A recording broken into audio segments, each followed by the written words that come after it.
Thank you. Commissioner Chavez,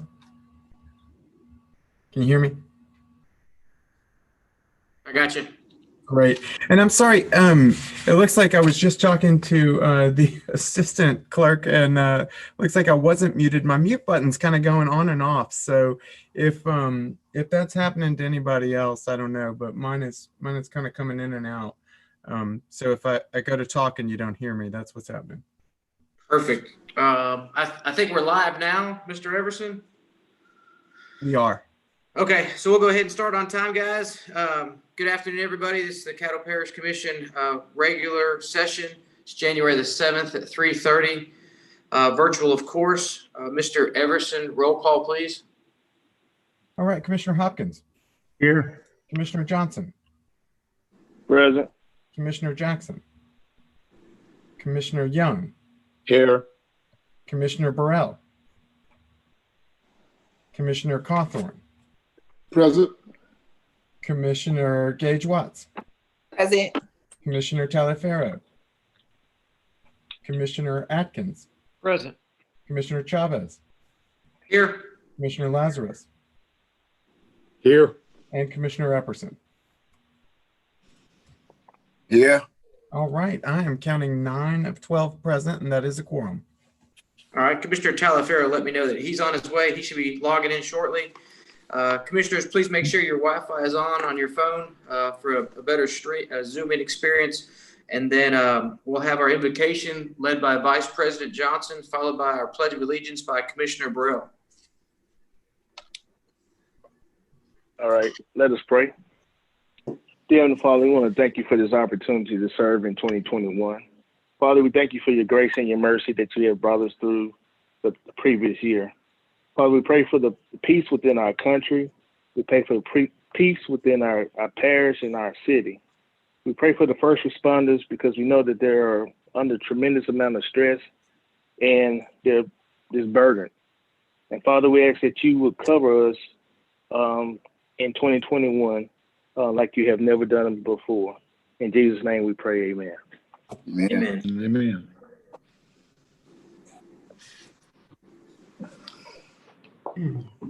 All right, Commissioner Burrell.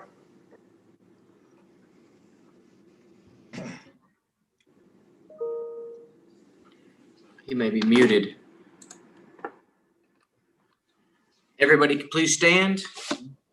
We have the flag on the screen. If you are a veteran, prior military, you may render a hand to brow salute. Place your right hand over your heart. Repeat after me. I pledge allegiance to the flag of the United States of America and to the republic for which it stands, one nation, under God, indivisible, with liberty and justice for all. Thank you, commissioners. May have some the mute issue may be happening with Commissioner Burrell as well. Mr. Everson, I do know that there's one agenda addition. I didn't have any others. Mr. Chairman. Yes, sir. I'd like to be recognized, please, before we go any further. Absolutely. Commissioner Epperson, go ahead. You have the floor. Okay, Mr. Chairman, I'd like to make a motion to move item number 11-5, the election of officers, to immediately after the Pledge of Allegiance. Second. All right. Second. Make sure second. Got a motion by Commissioner Epperson, second by Commissioner Watts. Commissioner Epperson, would you like to speak on that motion? Yes, just to give the new officers a chance to start this meeting in its entirety. Sounds good. I see no one else on the board. Mr. Everson, roll call vote, please. Okay, Commissioner Hopkins. Yes. Commissioner Johnson. Yes. Commissioner Jackson. Commissioner Young. Yes. Commissioner Burrell. Yes. Commissioner Cawthorn. Yes. Commissioner Gage Watts. Yes. Commissioner Taliaferro. Commissioner Atkins. Yes. Commissioner Chavez. Yes. Commissioner Lazarus. Yes. And Commissioner Epperson. Yes. Okay, and that motion passes with 10 in support, 1 absent, and 2 absent, I'm sorry. All right. Commissioners, do we want to have anybody put a motion on the board? If not, I have one. I move that we Go ahead, Commissioner Epperson. I move that we nominate current Vice President Lyndon B. Johnson as president for the year of 2021. Second. Second. All right, we got a motion by Commissioner Epperson, second by Commissioner Cawthorn. Commissioner Epperson, would you like to speak on that? No, sir. All right. I see no one else on the board. I'm sorry, I have Commissioner Lazarus on the board. Yes, sir. I'd like to Mr. make a Lazarus, motion that we nominate Commissioner Atkins for vice president. Second. Was that a second? Yes. Second. Okay. Yeah. So am I understanding, are we going to do like a slate, or are we going to take these one at a time? Typically, we take them one at a time. Let's do this, Commissioner Lazarus. If you wouldn't mind, we'll take that. You have the second, but let's vote on Commissioner Epperson's first, just to move the president out of the way. Is that okay with you? Perfectly fine. Okay, perfect. Mr. Everson, please do a roll call vote for Commissioner Epperson's vote, or motion rather, for Vice President to move to the president position. Yes, sir. That's, let's see, Commissioner Hopkins. Yes. Commissioner Johnson. Yes. Commissioner Jackson. Commissioner Young. Yes. Commissioner Burrell. Yes. Commissioner Cawthorn. Yes. Commissioner Gage Watts. Yes. Commissioner Taliaferro. Yes. Commissioner Atkins. Yes. Commissioner Chavez. Yes. Commissioner Lazarus. Yes. And Commissioner Epperson. Yes. All right, that motion carries with 11 in support and 1 absent. Awesome.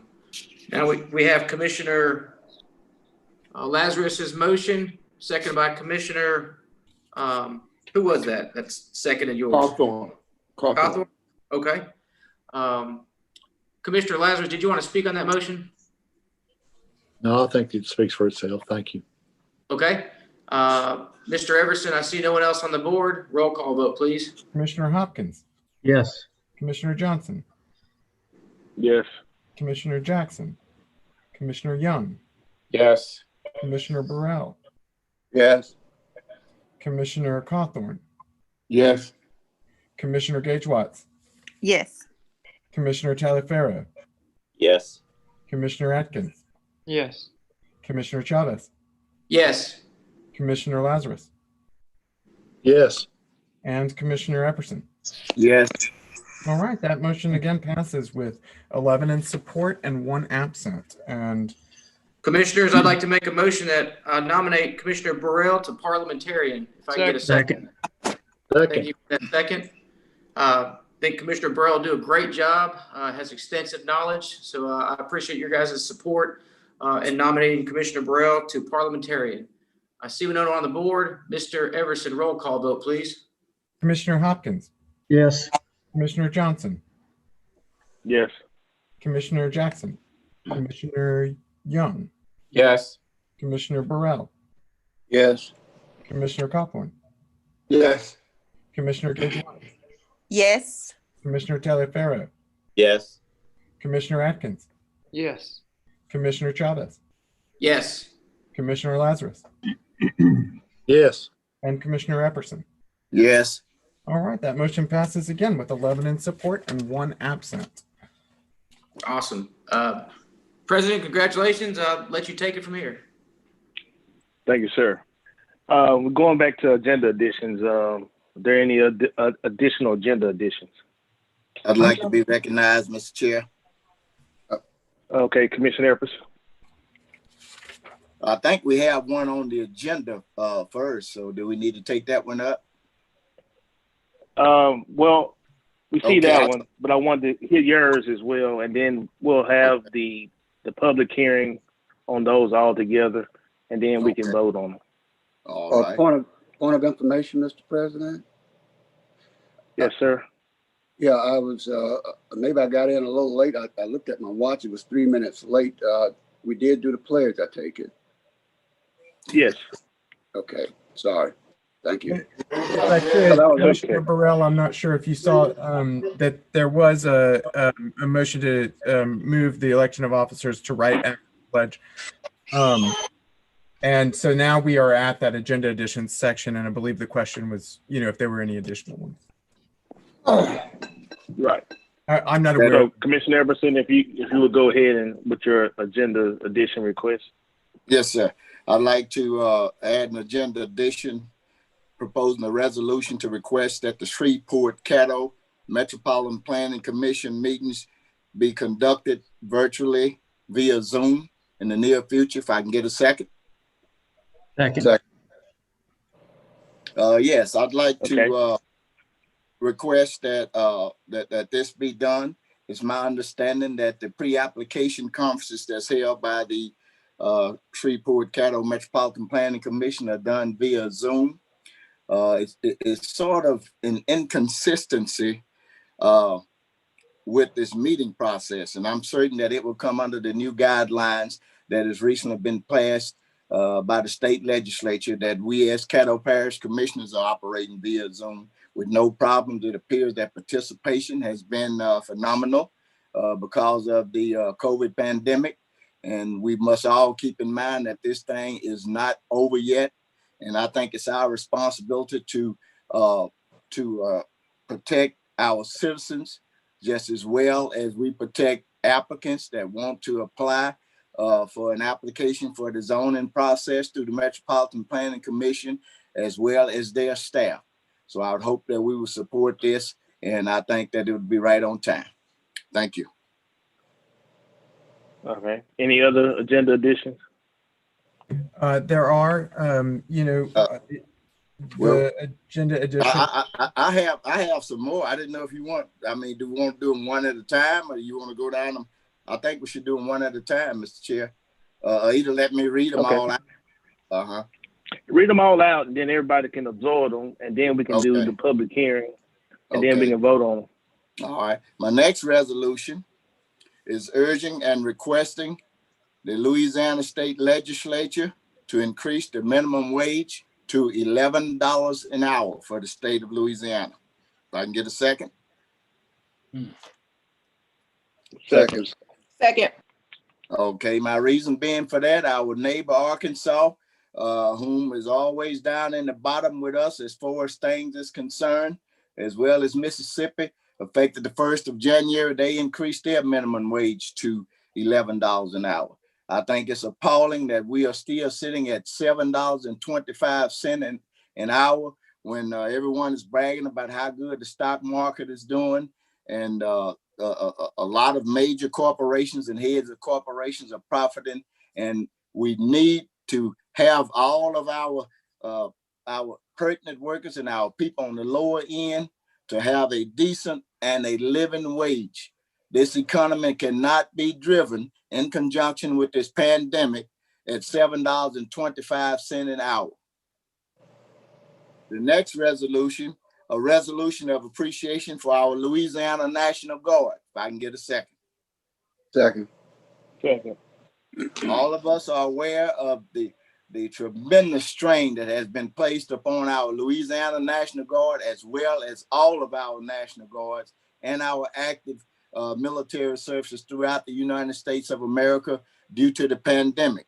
And Louisiana's National Guard has certainly been taxed very heavy, because we had major hurricanes this season they had to work. We had the COVID testing that they had to work. They had to set up field hospitals. They had to do tornado relief. They had to do flood relief. In addition to their weekly training that they are entitled to do 1 weekend a month, and their camp that they have to do in the summer, in addition to preparing themselves to be deployed. Some of you may not know that there are our National Guard that's now in quarantine, that's waiting to go over and relieve active military in hot zones throughout the nation, throughout the world. My son being one, which I don't know where he is because of security reasons, as well as all the other men and women. And I think they certainly deserve those accolades. The next resolution I have is a resolution of appreciation for all local, state, and national elected officials, if I might get a second. Second. You know, oftentimes we have so many people that they want to denigrate our officials on a local, state, and a national level. However, some may deserve it, but this is a cause that is not a calling to everyone. And even though we may hear of a lot of corruption, a lot of graft, we may have political disagreements and different philosophies, this is still a calling that's not for everyone. And they should not be denigrated and forgotten about, because everything that we receive in this nation, everything that we have taken away from us, it has to go through the political process, be it local, state, or national. And I think we are giving resolutions and patting everybody else on the back. Our elected officials certainly deserve it, because you have some good ones and you have some bad ones. Here, here. My next resolution is a resolution condemning the insurrective activities that occurred in Washington, D.C. on Wednesday, January the 6th, 2021, against the national government of the United States of America. If I can get a second. Second. You got it twice. What an appalling incident that happened yesterday. It was not surprising to me. The only thing surprising about it, I thought it would happen sooner. I think it's a slap in the face. It's an affront to our military, our veterans, and all law-abiding citizens in the United States of America, and it should be condemned. It should be condemned. Anyone that would not participate in condemnation of what happened in Washington, D.C. yesterday are certainly complicit to it. And they should not be called a patriot or a true American. This is not the way that we settle differences within the United States of America. Thank you, Mr. Chairman. All right. So, Mr. Clerk, would you read the resolution number 6? That's also an agenda addition. Yes. Let's see. Resolution number 6 is a request for a resolution proclaiming January 9th, 2021 as National Law Enforcement Appreciation Day in Caddo Parish. And that's from Commissioner Chavez and his draft. Okay. So now we can open it up for public comments for those agenda additions. Do you want me to reread? Well, if you or yes. to state the phone number that people can call in if they'd like to speak for or against? State the phone number if you don't mind. Right. That phone number that they can call in on. Thank you. That phone number is 318-226-6596. Again, that phone number is 318-226-6596. If there are any callers who would like to speak for or against adding these items to the agenda. While we wait, do you have any callers? Would you like me to review what the items are? Good idea. Yes. If all the commissioners need a recap on that. Yeah. I'll go ahead just in case, just because there were quite a few. I just want to make sure I didn't miss any myself. So we have the first one was a resolution from Commissioner Epperson proposing the MPC meetings be conducted via Zoom. The one after that was urging and requesting the state to increase the minimum wage to $11 an hour from Commissioner Epperson. The third one was a resolution of appreciation for the Louisiana National Guard from Commissioner Epperson. The next one, I believe, and this is my shorthand here, but resolution recognizing the local, state, and national elected officials. Did I catch that correctly generally? Yes, yes. And then the next one was a resolution condemning the insurrection at the United States Capitol yesterday from Commissioner Epperson. I believe we missed the National Guard. I did state that one. I got that one. Okay, sorry. Thank you. No, there's a lot of them. I appreciate you. I could have missed one easily, but I did catch that one. The final one, though, is the resolution proclaiming January 9th as National Law Enforcement Appreciation Day in Caddo Parish. Okay. Commissioner Atkins, I saw your hand up. Yes, sir, Mr. President. Thank you very much. Is it appropriate to ask questions regarding some of these issues right now? Yes, while we're waiting on public, anybody to call in for public comments. Okay, thank you, sir. I was just wanting to ask Commissioner Epperson if he had talked to Mr. Clark or to our legal counsel regarding requiring MPC meetings to occur via Zoom. I'm not sure that we have jurisdiction over the MPC or their schedules. Ms. Atkins, a resolution is a request. It does not impact the will of law.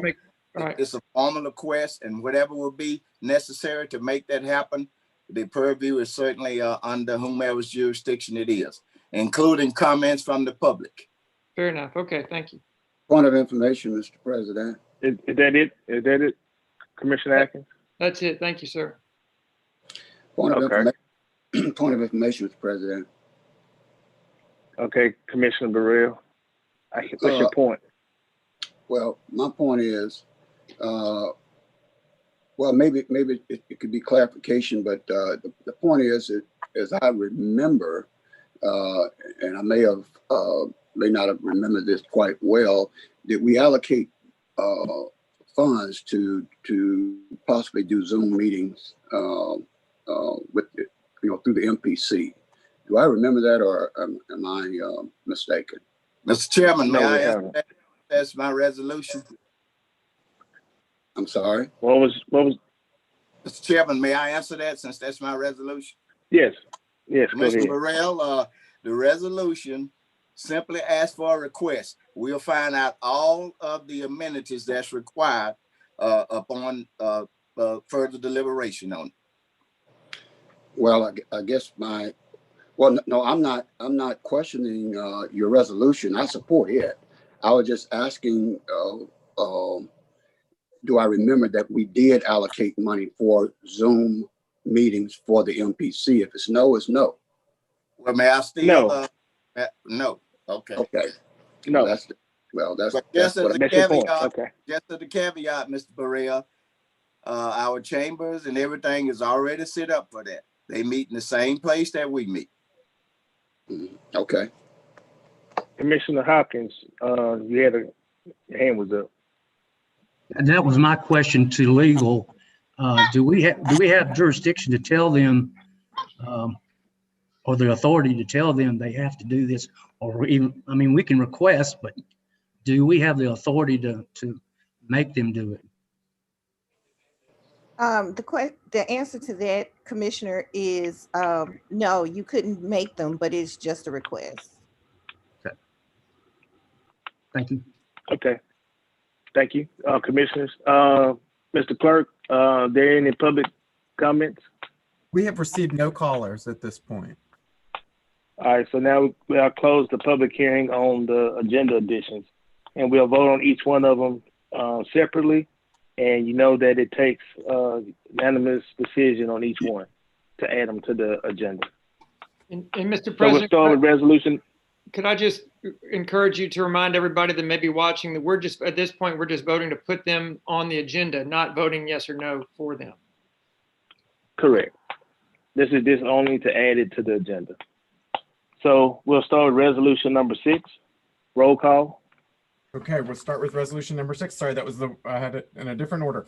And let's see, Commissioner Hopkins. Yes. Commissioner Johnson. Yes. Commissioner Jackson. Yes. I said Commissioner Jackson that time. It looks like he's joined, but oh. I don't know. Commissioner Young. Yes. Commissioner Burrell. Yes. Commissioner Cawthorn. Yes. Commissioner Gage Watts. Yes. Commissioner Tagliaferro. Yes. Commissioner Atkins. Yes. Commissioner Chavez. Yes. Commissioner Lazarus. Yes. And Commissioner Epperson. Yes. Okay, and I just have to ask, since it needs to be unanimous, is Commissioner Jackson on the call right now? I don't- Well, that's for the people that are actually on. Yeah, I thought he So if was, it's 11 but on, now it looks like he's not on. So I think that is correct. It is unanimous. So that motion does pass with 11 in support and one okay. absent. All right. The next one. Brings us to, I'll start with the first of Commissioner Epperson's and then go through them in that order that he gave them. Is that Yes, that's fine. agreeable? So this is the proposing the resolution to request the MPC meetings be conducted via Zoom. Commissioner Hopkins. Which one is this again? This is requesting that the MPC conduct their meetings via Zoom. I thought we just voted on that. No. The one we just voted on was resolution number 6, which is the one that's written on your agenda, adding a resolution proclaiming January 9th as National Law Enforcement Appreciation Day. Okay, thank you. Okay. And so that's the one y'all voted on. Did anyone need further clarification on that? Okay, then we'll move back to the one that we have currently in front of us, is proposing the resolution to request the MPC conduct their meetings via Zoom. Okay, Commissioner Hopkins? No. Commissioner Johnson? Yes. Commissioner Jackson? Commissioner Young? Yes. Commissioner Burrell? Yes. Yes. Commissioner Cawthorn? Yes. Commissioner Gagewatt? Yes. Commissioner Taliaferro? No. Commissioner Atkins? Yes. Commissioner Chavez? Yes. Commissioner Lazarus? Yes. And Commissioner Epperson? Yes. All right, that motion totals with 9 in support, 2 opposed, and 1 absent, and that does not carry. So that motion fails to be added. The next one is urging and requesting the state to increase the minimum wage to $11 an hour. And are we all clear on what we're voting on this time? If so, we'll go ahead. Let's see, Commissioner Hopkins? No. Commissioner Johnson? Yes. Commissioner Jackson? Commissioner Young? Yes. Commissioner Burrell? Yes. Commissioner Cawthorn? Yes. Commissioner Gagewatt? Yes. Commissioner Taliaferro? Yes. Commissioner Atkins? No. Commissioner Chavez? Yes. Commissioner Lazarus? No. And Commissioner Epperson? Yes. Okay, that motion does not carry. It has a vote of 8 in support, 3 in opposition, and 1 absent. And that brings us to resolution of appreciation to the Louisiana National Guard. Commissioner Hopkins? Yes. Commissioner Johnson? Yes. Commissioner Jackson? Commissioner Young? Yes. Commissioner Burrell? Yes. Commissioner Cawthorn? Yes. Commissioner Gagewatt? Yes. Commissioner Taliaferro? Yes. Commissioner Atkins? Yes. Commissioner Chavez? Yes. Commissioner Lazarus? Yes. And Commissioner Epperson? Yes. All right, that motion carries with 11 in support and 1 absent. And that brings us to the resolution recognizing local, state, and national elected officials. Commissioner Hopkins? Yes. Commissioner Johnson? Yes. Commissioner Jackson? Commissioner Young? Yes. Commissioner Burrell? Yes. Commissioner Cawthorn? Yes. Commissioner Gagewatt? Yes. Commissioner Taliaferro? Yes. Commissioner Atkins? Yes. Commissioner Chavez? Yes. Commissioner Lazarus? Yes. And Commissioner Epperson? Yes. All right, that motion passes with 11 in support and 1 absent. And the next item that I have is a resolution condemning the insurrection at the United States Capitol that occurred yesterday. Commissioner Hopkins? I'm sorry, muted. Commissioner You're Hopkins. on mute, Todd. Oh, you're muted. No. Okay, no. Commissioner Johnson, Yes. Commissioner Jackson. Yeah. Okay. Oh, there you are. You said yeah? Yes. Right, thank you. Commissioner Young, Yes. Commissioner Burrell, Yes. Commissioner Cawthorn, Yes. Commissioner Gage-Watts, Yes. Commissioner Talaferro, Yes. Commissioner Atkins, Yes. Commissioner Chavez, Yes. Commissioner Lazarus, Yes. and Commissioner Epperson. Yes. All right, that motion does not carry. It had 11 in support, but 1 in opposition. And that brings us to the next item that is, now keep in mind, the next one is the item that is required for teleconference, and it's a motion to approve consideration of items. It only requires a 2/3 vote, not a unanimous vote. Just Moved by the chair. Second. Been moved by the chair and seconded by the vice president to adopt the teleconference. Are there any questions? Seeing none, roll call, please. Commissioner Hopkins, Yes. Commissioner Johnson, Yes. Commissioner Jackson, Yeah. Commissioner Young, Yes. Commissioner Burrell, Yes. Commissioner Cawthorn, Yes. Commissioner Gage-Watts, Yes. Commissioner Talaferro, Yes. Commissioner Atkins, Yes. Commissioner Chavez, Yes. Commissioner Lazarus, Yes. and Commissioner Epperson. Yes. All right, that motion carries with 12 in support and none in opposition. And at this time, I would like to call your attention just to the fact that the certificate of teleconference is attached on your agenda here. There's no need for any action on that item. And we have already taken up the selection of Caddo Commission officers for the year. So would you like me to go ahead and move on to citizen comments? Next item, yes. All right, citizen comments. We have received 1 electronic comment today. And if you'd like, I'll go ahead and give the phone number in case we have anybody that'd like to call, and then I can read that comment. Go ahead. Great. That phone number is 318-226-6596. Again, that is 318-226-6596 if somebody would like to call in with a public comment today. And the public comment that we have received is one that was received electronically. And I will start now.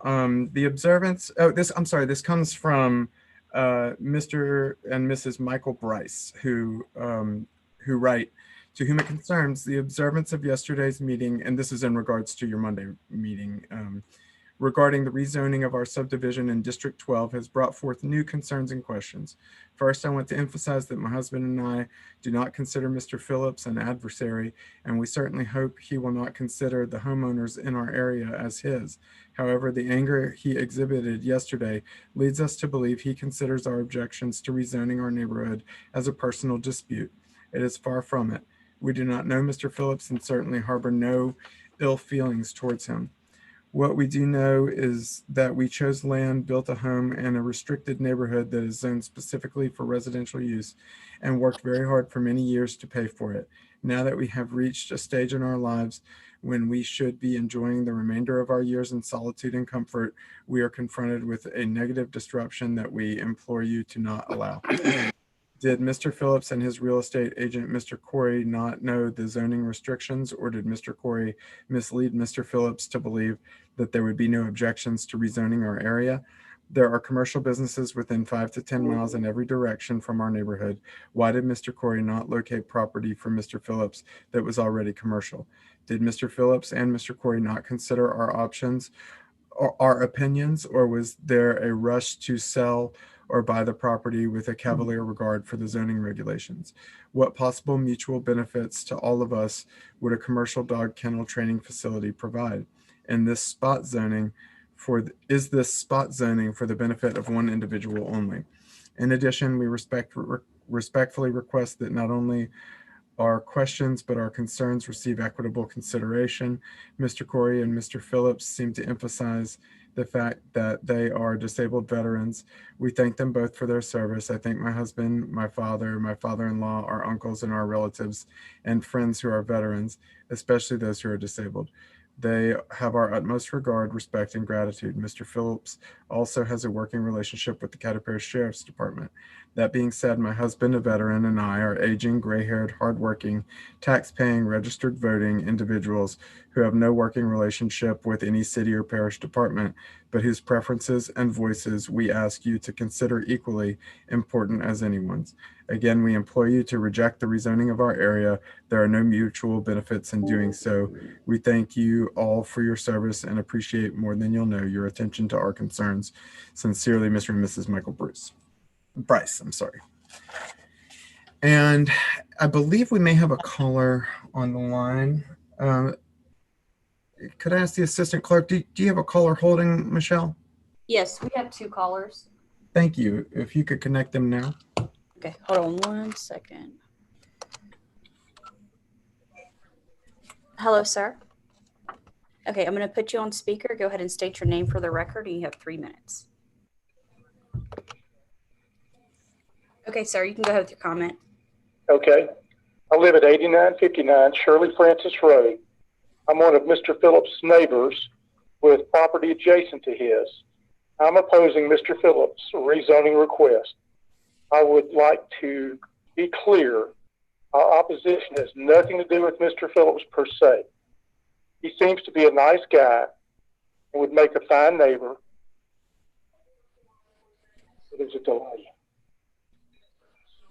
Based on his supporters' testimony, he appears to be a great dog trainer and saving the Caddo Parish taxpayers' money by training the Sheriff's Department K-9 for free is great. He should be commended for his military service. My family honors our veterans. Both my dad and my wife's dad fought in World War II, along with 3 uncles, one of which didn't come home.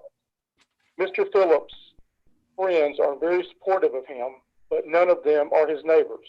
They all live miles away, some even in other parishes. It's easy to support or oppose a position when you aren't directly affected.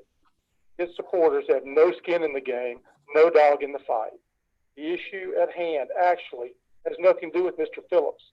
The question I put forward is this: should an individual have the right to come to a neighborhood or residential area and impose his will on everyone living there? It's unfortunate that Mr. Phillips didn't do his due diligence before he purchased the property. Instead, he could have informally told his future neighbors to see what they thought of his plan and laid out what he wanted to do before he spent $450,000. It sounds as if Mr. Phillips may have gotten some bad advice from his friends or realtor. Instead, he arrogantly assumed he could do what he wanted regardless.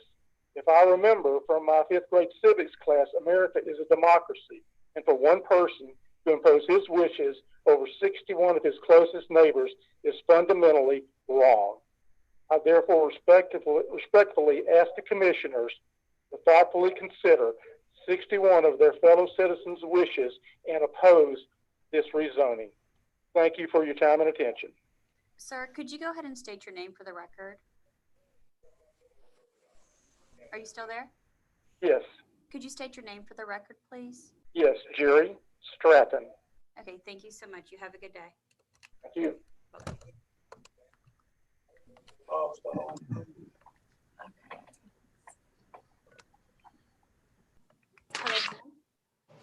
Okay, I'm going to put you on speaker and I'll just state your name for the record and you have 3 minutes. Where's the green button? Well, it's not there now, but I think. Okay, you can go ahead and state your name for the record and you have 3 minutes. My name is Jacqueline Woodson, and my address is 8988 Meadow Creek Drive in Shreveport, Louisiana. I would like to address a couple of comments made during the MPC meeting on Monday the 4th. Mr. Phillips' behavior and anger displayed during the meeting of the 4th that day leads me to believe he feels our objections and concern of the zoning change are personal and directed toward him. This is only about keeping our neighborhood rural agriculture and residential only. Mr. Phillips also stated on several occasions no one from the neighborhood has tried contacting him regarding his plan or made themselves accessible. Mr. Phillips also has a gate to his property, but he has had my phone number prior to his purchase of this property, which I gave to him. All right, well, Phillips states the dogs I am hearing are not his dogs. I have video and audio of Mr. Phillips' dogs barking as I am walking and working outside in my yard. Mr. Phillips would not know this because he's not at home. These dogs are inside his kennels, not seen, but heard. I would also like to address a statement made by Mr. Phillips and Mr. Corey regarding my personal relationship with Mr. Epperson. I met Mr. Epperson one time during a meet and greet of candidates during a Greenwood Chamber of Commerce meeting. Since that time, the only contact with Mr. Epperson has been through phone conversations concerning this proposed zone change. I hope this clears up any misunderstanding on their part regarding any speculation of who you know. I am not in favor of this zoning change, and I'm asking you to please consider all our concerns and objections. Thank you again, commissioners, for your time and consideration. Does that conclude your comment? Ma'am? Yes. Does that conclude your comment? Yes. Okay, thank you. Have a good day. Thank you. Bye-bye.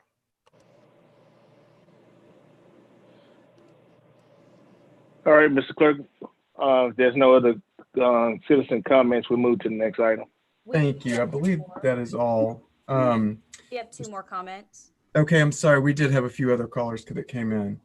Oh, okay. Hello, sir. Okay, I'm going to put you on speaker. Once I do, you'll state your name for the record and you'll have 3 minutes, okay? You're welcome. Hold on one second. Okay, you can go ahead and state your name. Hello? Hello? You can go ahead and state your name for the record and you have 3 minutes. I was talking, it was working. Oh, it's just Troy Phillips, owner of 8595 Greenwood Spring Ridge, also owner of All Dogs. First, I would like to say to my neighbors, I am not trying to be hostile. I'm sorry that it appears that way.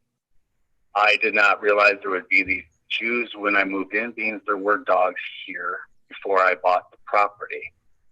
I understand if a vote is no.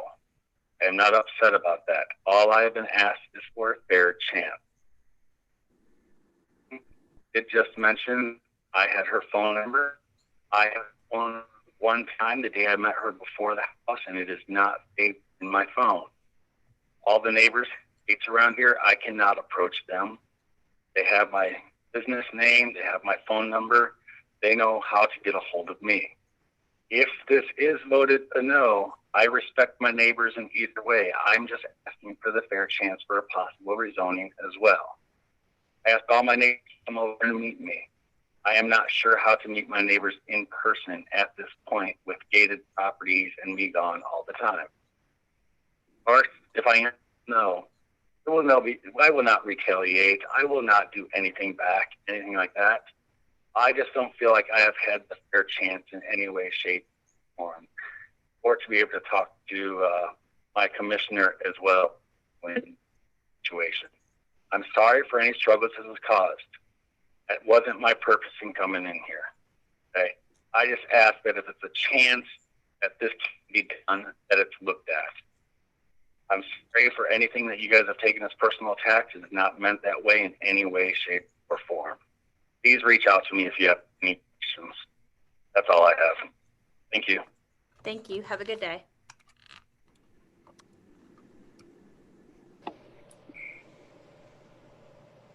Hello, are you holding for citizens' comments? Okay, hold on one moment. I'm going to put you on speaker. You'll have to state your name for the record, then you'll have 3 minutes, okay? All right, hold on one second. Okay, go ahead and state your name for the record. My name's Quentin Corey. Calling in today. Called in before. I was actually Troy's realtor, like you people have mentioned already, addressing those concerns of, did I myself do my due diligence? Were the proper steps taken? Was this an incentive for me just for money? None of those things are the truth. We spent multiple months searching. We found this property because for the previous two owners, this facility has been used for dog breeding and dog training.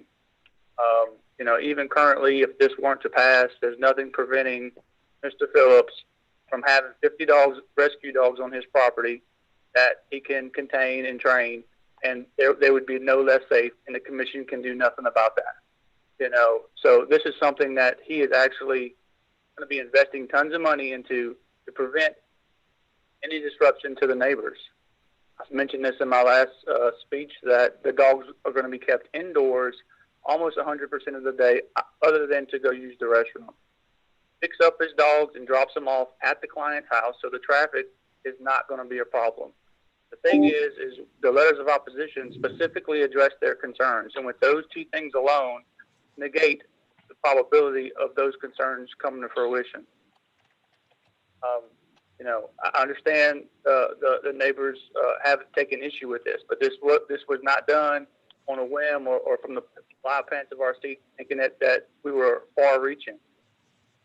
If you guys have went and visited, which y'all may have, 11.5 acres is a huge spread of land. Residential neighborhood, this is not a rock's throw. The closest neighbor is over 100 yards away. You know, probably more than that. Second nearest neighbor is 200 yards away, and the third one's probably 300 yards away. It is a residential neighborhood, but he is well in a rural area.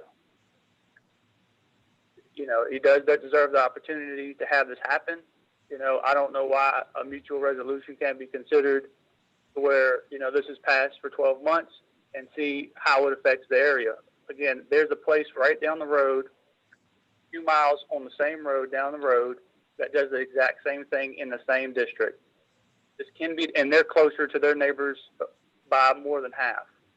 This can be done. That is evidence of it, that it can be done.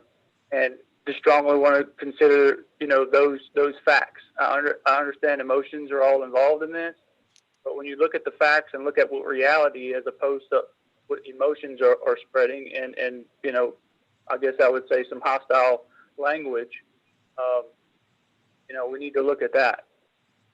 Lastly, you know, in the previous meeting, some words were mentioned about me saying some bad language in an email that I sent to Mr. Epperson directly. That email should have not came to anyone's knowledge other than myself and Mr. Epperson. So the fact that email was shared from Mr. Epperson to one of the neighbors is by far an ethics violation in my eyes, and should not have happened by her speech that she did in Monday's meeting, showing evidence of that. So that conduct is unbecoming in my eyes. But I just want to again call and support Mr. Phillips, and I appreciate your time. Thank you, sir. Have a good day. And I believe That all public comments? I believe so. Great. All right, next item. The next item we have on our agenda today is visitors, and we have with us today some visitors who are at Commissioner Epperson's request from Overton Brooks VA Medical Center.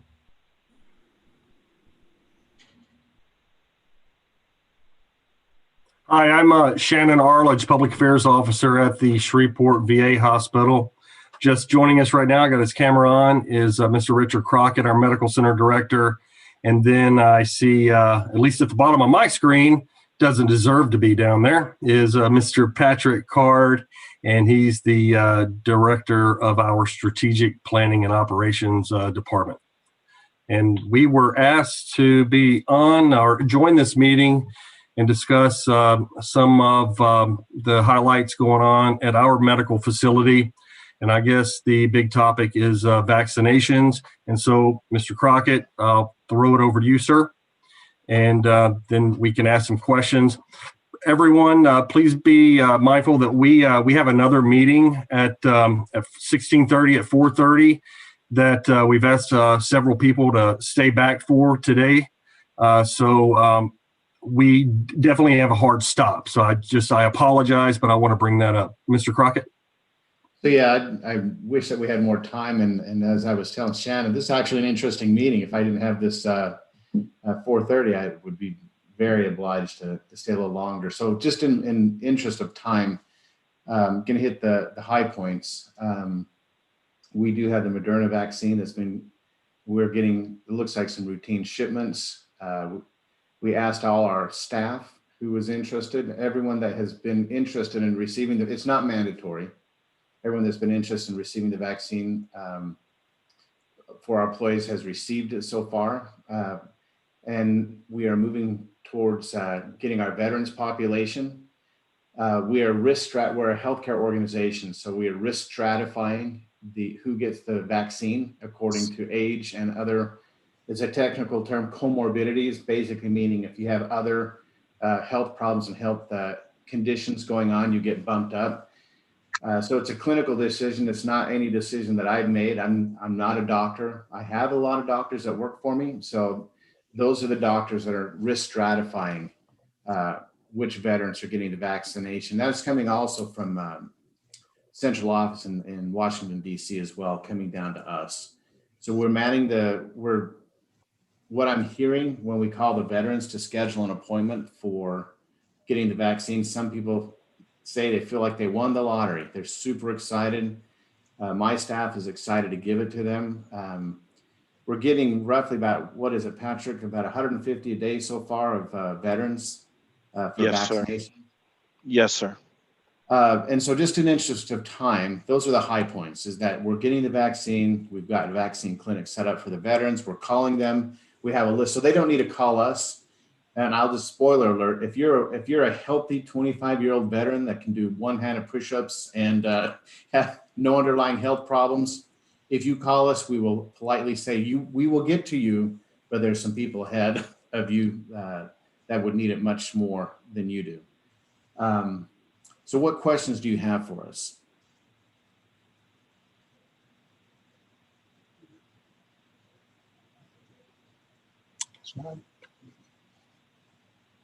Mr. Crockett. Hey, Ken. How many veterans do you serve annually? So we have roughly about 38,000 veterans that we serve in the Arklatex area. Okay. What about your emergency room facilities as far as being taxed or overstaffed with COVID patients, or are you having to put aside anything else because of the COVID pandemic? Not yet. We're watching it very carefully. You know, you and me and a couple thousand of our closest friends have those same questions. And right now, no. We've definitely seen an uptick. Everybody has in the area, but nothing that has overwhelmed our supplies, our staff. It's, you know, kind of draining a little bit day after day. This is just that long winter, it feels like, of COVID that started last year, but they're doing okay. Okay, thank you. If no one else have any questions, or if they do, they can contact me. I realize you all are at time constraints, and as far as I'm concerned, I appreciate you coming. Appreciate all you do, and I and others plan to continue to work along with you to make sure that we enhance what you do on behalf of all of our veterans. Thank you. Very much appreciated. Thank you. Thanks for you do, guys. We appreciate you. Question. Thanks for having us on. Thanks for the invitation. And what we got to observe today was very impressive. You men and women do a great job within our city. Thank you. I have a question or a request. Is there an email contact that we can, if we need to email or reach out to somebody at the VI or anything like that? I can give you a phone number if would that be okay? Particularly with the VA being in my district, I'd like to have a person-to-person contact or person-to-person relationship. Oh, well then I'd be proud to be your to get things kicked off, and and you can use my email address. Okay. And then if there's someone else that you know that you may need later on, I can put you in contact with them, and you can. Okay. First name is Shannon, and Mr. Epperson has it as well. I was gonna say if you just want to type it in the chat, that'll work for me. Okay, I'll do that before we get off. But for everybody's visibility, the phone number that you may share with any interested veterans in your districts is 318-990-5820.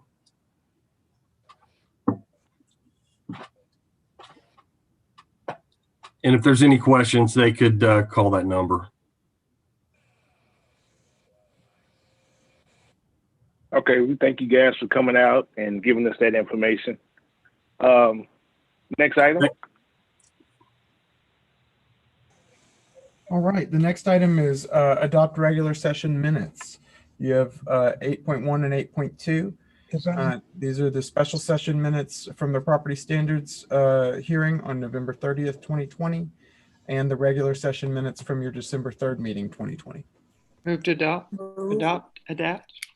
Second. It's been moved by Commissioner Atkins and seconded by Commissioner Lazarus to adopt, to englobal and adopt the regular session and the property standards meeting. Great.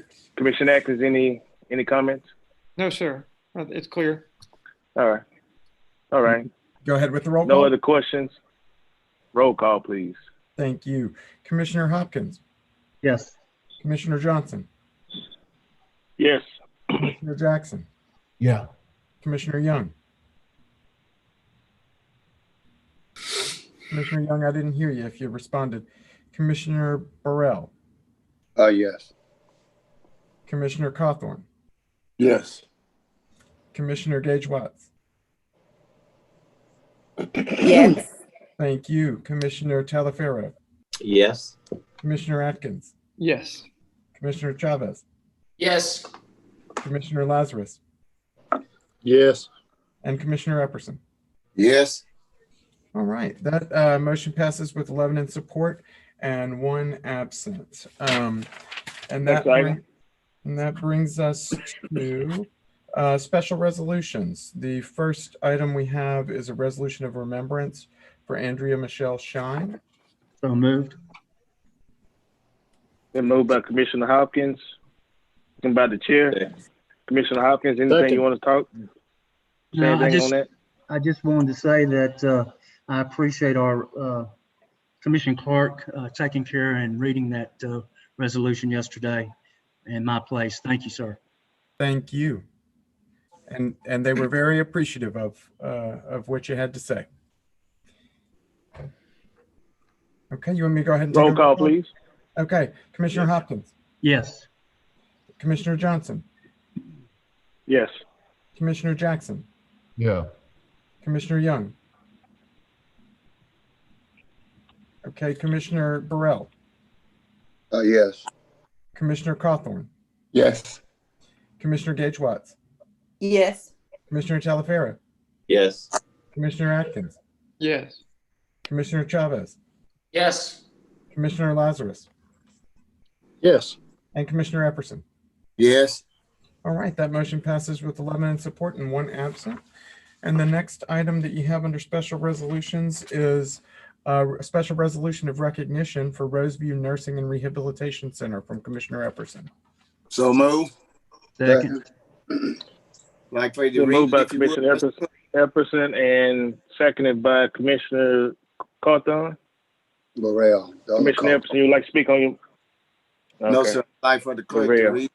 I think we have Ms. Pittman, the assistant administrator, on the line.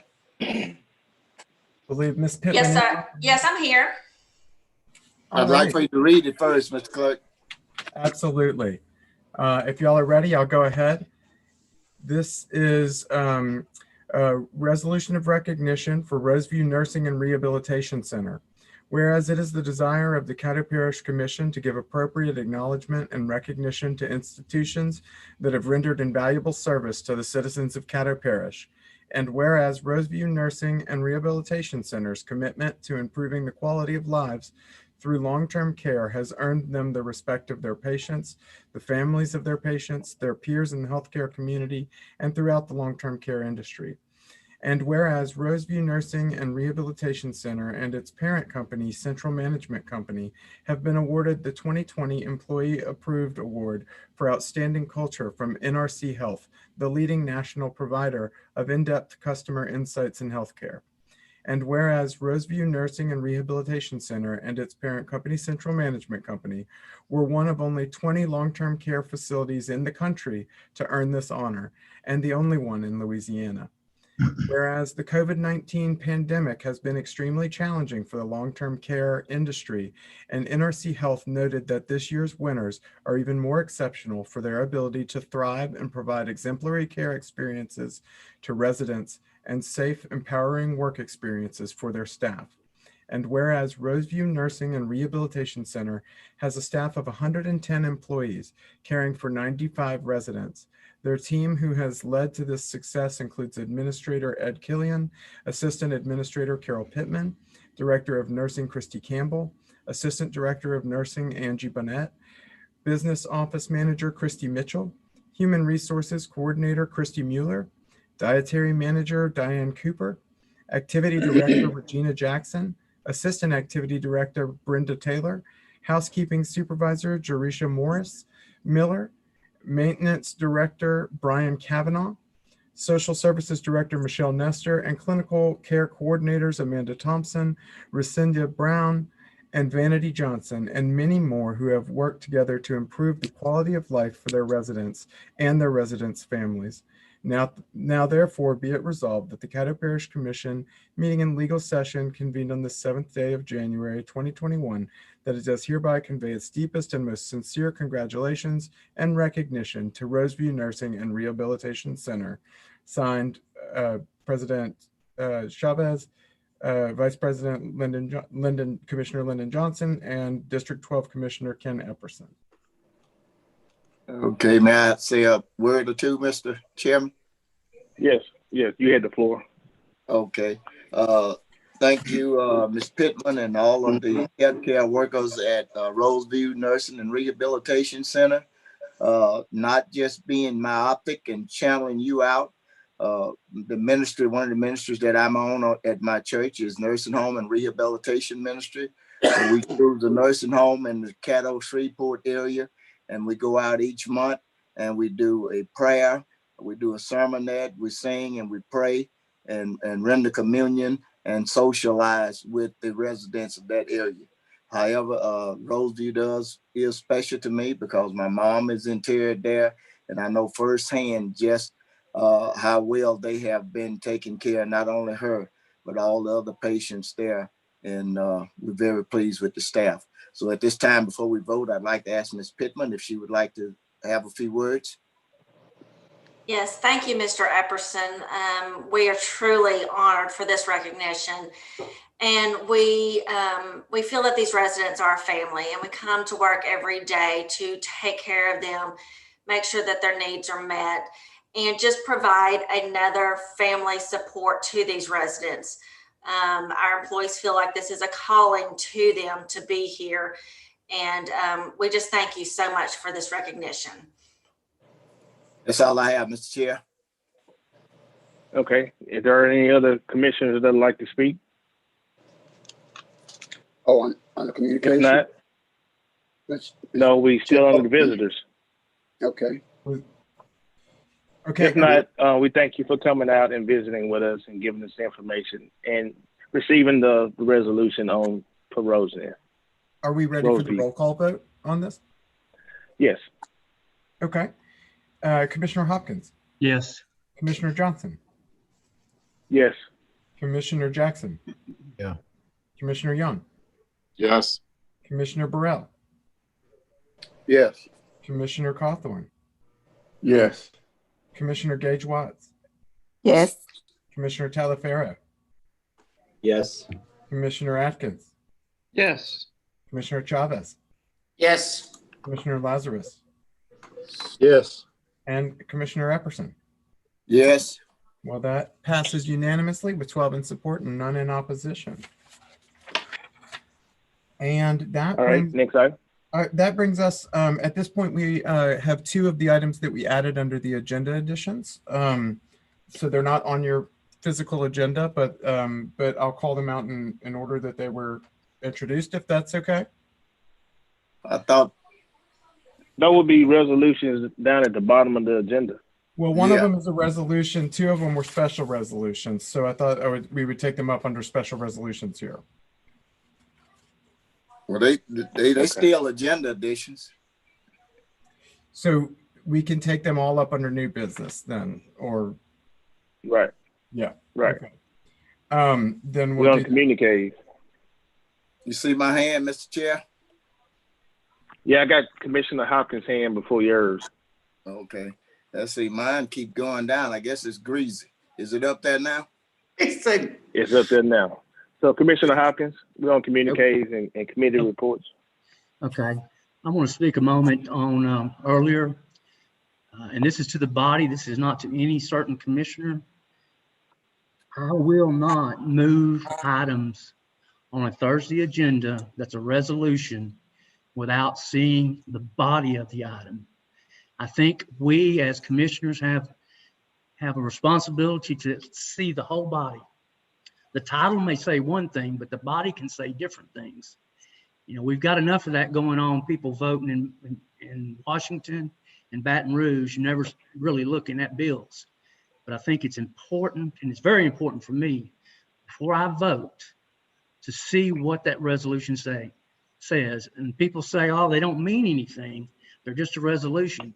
Anytime we send something out to another agency or governmental body with a signature of unanimous or just a majority, it does mean something. So I would just tell everybody that if you bring a resolution of substance, now those three were substance. I'm not talking about special resolutions and things like that. I'm talking about things that really matter. I will vote no this year. And I just wanted to throw that out there. I do agree that we probably need to look at a resolution condemning what happened yesterday, but it needs to be written very carefully, and we all need to read it before we sign it, because it matters what our words say. I've got a second item. At this time, I would like to, we do every year we do a change of the guard, and we recognize our former president. So at this time, I think Mr. Everson has a special presentation. This is kind of a weird year because we're not together, but Mr. Everson has a special. I was going to actually do it. I was going to actually do it under the president report. Okay, that's fine. We'll just do it then. Thank you, sir. I'm through. Okay. All right. Commissioner Everson. Okay, thank you, Mr. Chair. I assume as much as the two resolutions that were rejected. However, I'd like to start out a little different than I normally do on the communiques and reports. I'd just like to read Abraham Lincoln's November 19, 1863 Gettysburg Address. And I would hope that some of the people listening to would take this and read it and look in the mirror. 77 years ago, our fathers brought forth on this continent a new nation, conceived in liberty and dedicated to the proposition that all men are created equal. Now we are engaged in a great civil war, testing whether that nation or any nation so conceived and so dedicated can long endure. We are met in a great battlefield of that war. We have come to dedicate a portion of that field as a final resting place for those here gave their lives that this nation might live. It is altogether fitting and proper that we should do this. But in a larger sense, we cannot dedicate, we cannot consecrate, we cannot hallow this ground. The brave men, living and dead, who struggle here have consecrated it, far above our poor power to add or detract. The world will little note nor long remember what we say here, but it can never forget what they did here. It is for us the living, rather for us to be here, dedicated to the great task remaining before us, that from these honored dead, we take increased devotion to that cause for which they gave the last full measure of devotion, that we are highly resolved that these dead shall not have died in vain, that this nation, under God, shall have a new birth of freedom, and that government of the people, by the people, for the people, shall not perish from the earth. Abraham Lincoln, November 19, 1863. As I read this, I can basically see what's happening, what happened yesterday in Washington, D.C., it's almost like this, the shots that was fired on, I think, Fort McHenry that started the Civil War. It appears that we are in a civil war, not with bullets and guns and mortars and bayonets and pistols, but we're in a war, a civil war with philosophy and words, which is detrimental to our nation. And as I close on this subject, I want to read something that some of our veterans may recognize. I, John Doe, do solemnly swear that I will support and defend the Constitution of the United States of America against all enemies, foreign and domestic, that I will bear truth and allegiance to the same, and that I will obey the orders of the President of the United States and the orders of the officers appointed over me according to the regulations of the Uniform Code of Military Justice. So help me God. As we think about this resolution that I had proposed for you today, of course, before it went anywhere, I was going to have the clerk draft it. And of course, we're going to send it to each and every one of you to peruse it. And if you want to make any changes, we would have done so. But the thing about this, how can we consciously think about what our young men and women, my son being one, somewhere unknown because of security reasons, supposedly going out risking his life, and the other men and women with him in his company for this nation, for such a travesty to have happened yesterday without condemnation. I'll go back to my normal routine that I normally do every week, and that is to make sure that we inform everyone as to the COVID situation. Once again, it is my prayer and my wish and my hope that all of the men and women in the hospitals and all of the emergency and the healthcare facilities, I wish them well and in good health in dealing with all of the patients with with the pandemic. Also the ones that have loved lost ones through death. I wish them condolences for their remaining family. As of today and 20 hours ago, the United States had 21,400,000 cases of COVID and counting, up 256 from 20 hours ago. The deaths in the United States of America, 361,000, up 3,964 from 20 hours ago. State of Louisiana, 334,000 and counting, up 6,876 cases from 20 hours ago. The deaths, 7,681, up 46 from yesterday. Caddo Parish has 18,834 and counting, up 224 from 20 hours ago, number 4 out of the state of Louisiana. 523 deaths at no change as of 20 hours ago.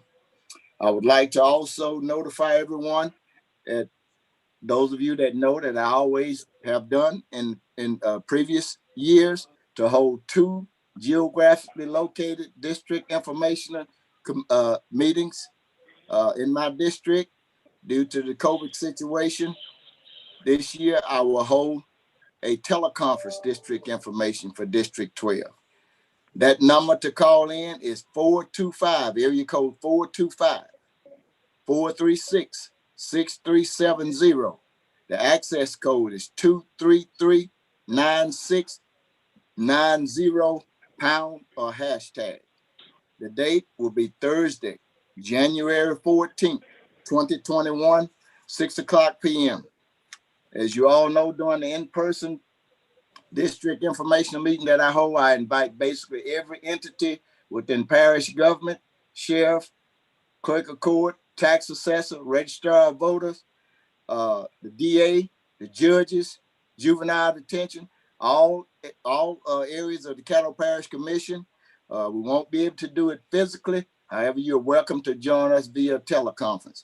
I hope the meeting to last 1 hour or less. You know, I always believe in my meetings being structured and brief and to the point.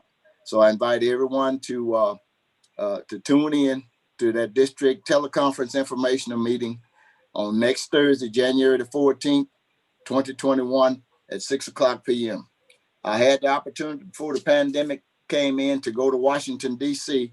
I brought a wealth of information as much as I could back with me, and I shipped volumes of information from various departments in Washington, D.C., from the VA to HUD, and the trunk of my car is full, and I will take that information and bring it to the commission. We'll sit it out on the tables in the foyer for the citizens to pick up at their leisure. And that way we can still keep, everyone informed. So with that, Mr. President, I thank you. Okay. Commissioner Chavez. Thank you, President. Commissioners, just because the arrangement, I wanted to give my last president's report, so I'll just do it now under communiques. As we close 2020 and my presidency of the commission, I wanted to say thank you. Thank you to the 11 commissioners that allowed me this opportunity. A big thank you to Commissioner Johnson. It's never a one-man show, but truly a team, and having someone I can lean on with experience has been nice. Thanks for being my VP.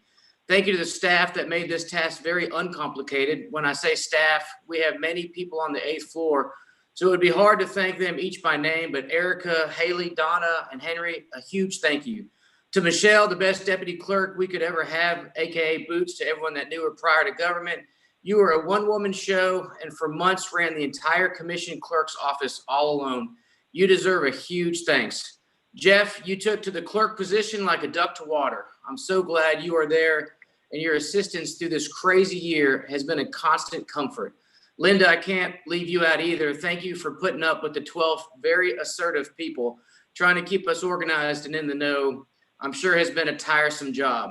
Thank you to Crystal for getting the message out, both mine and the parish information. Dr. Wilson, thank you for the many one-on-ones, advice, and prayers. And lastly, and most importantly, to the citizens of Caddo, as the Declaration of Independent States, men deriving their just powers from the consent of the governed. If it were not for you, none of us would be sitting here serving you.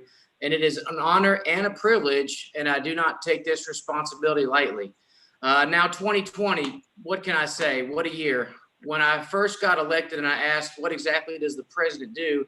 I was told he gives speeches and shows up for events, more of a ceremonial position. The president also runs the meetings and keeps the decorum. Well, that was not the case for this last year. I remember signing the declaration of emergency when COVID hit, and the sheriff deputy saying this might be one of the most important documents I'd sign. Little did I know I'd be signing a secondary declaration a few months later. 2020 was an extremely trying year, and between the constant press releasing, emergency meetings, COVID updates, Zoom attending every committee meeting, and what seemed like weekly trips to a quarantine government plaza to sign documents and checks, I'm ready to hand the torch and take a vacation. When it comes to politics, I think most people think the 12 of us are sitting in an oak room yelling at each other.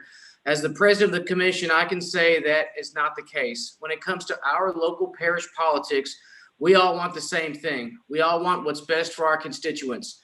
We want nice streets, quality services, and a balanced budget. We have enough external pressures in this world that I can say during this last year, working with my fellow commissioners has been the easiest part of my job.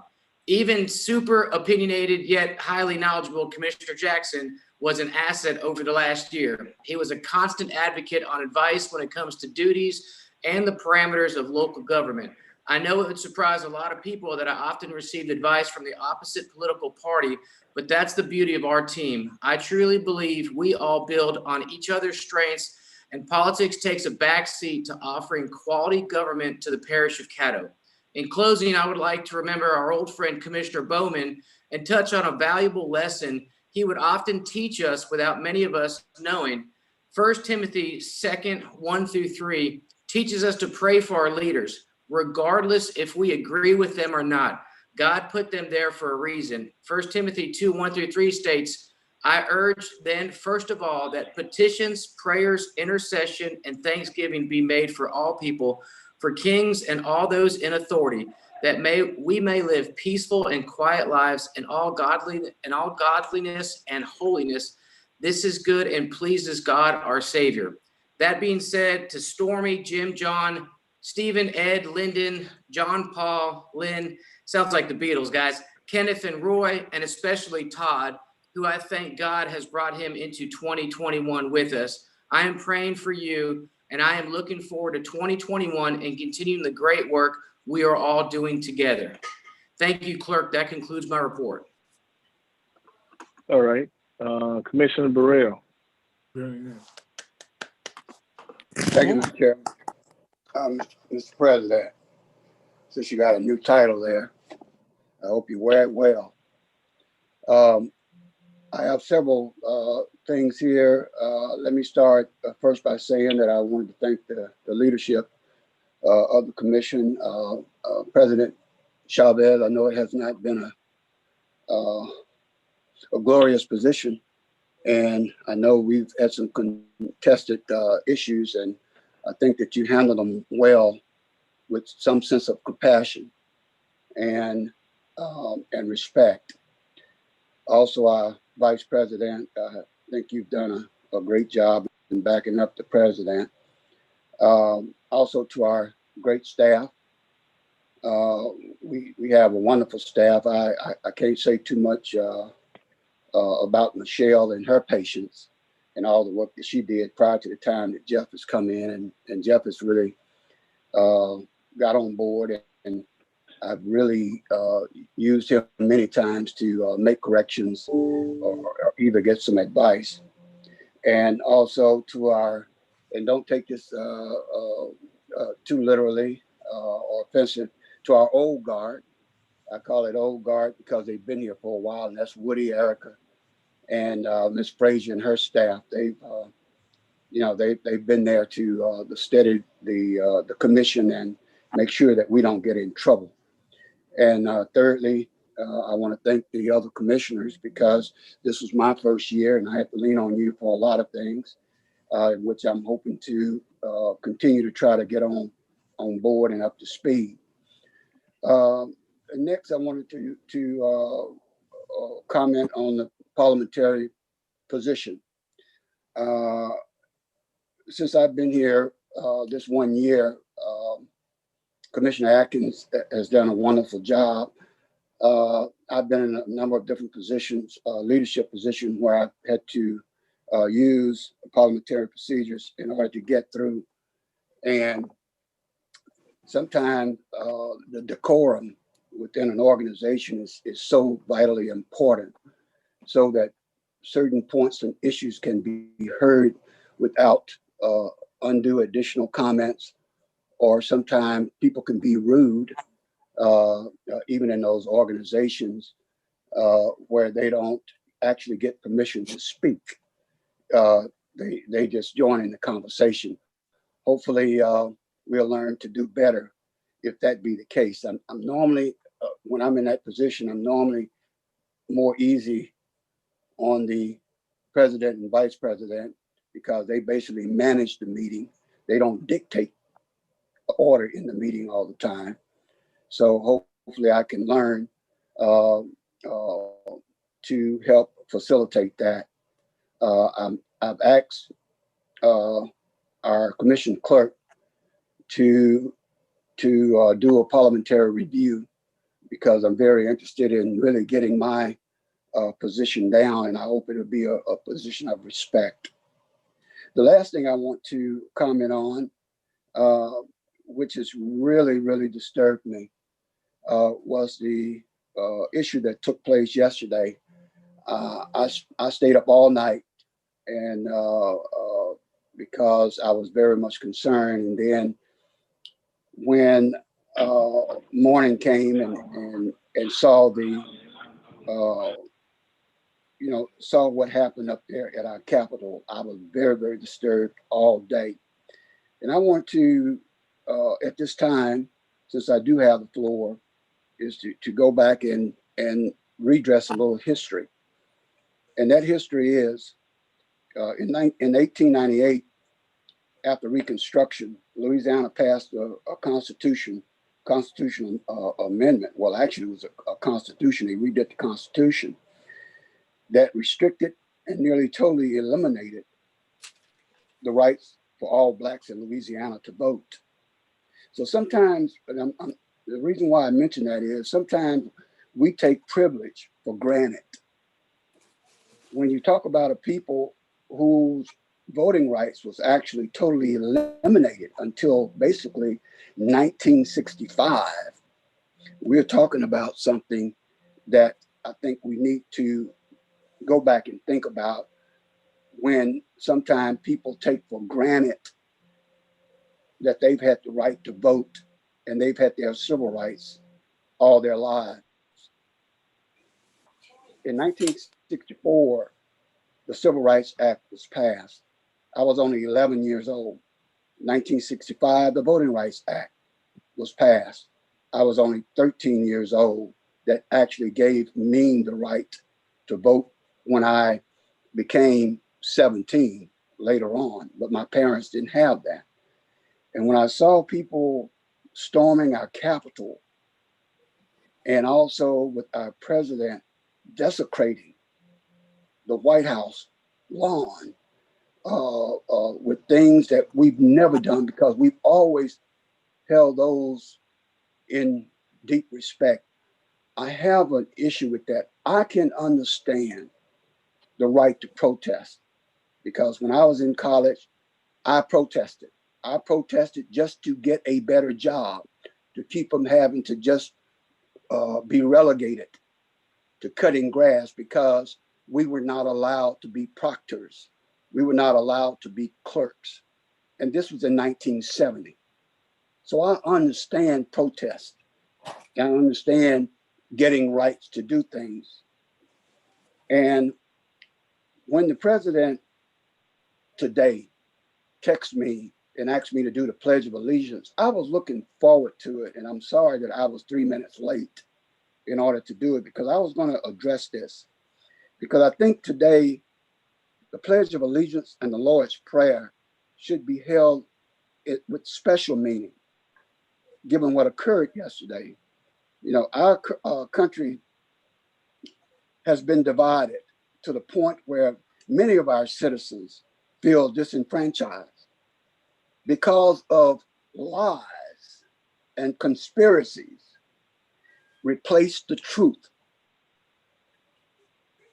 I'll say it again, because of lies that has replaced the truth in our democracy.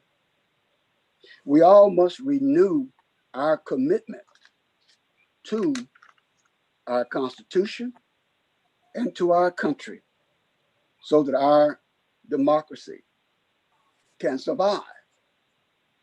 Because a house divided will not stand. We owe it to our country, and we owe it to our fellow countrymen, that we do not submit to tyranny nor sedition. So again, this has weighed heavily on me for the last day, and I want to express that.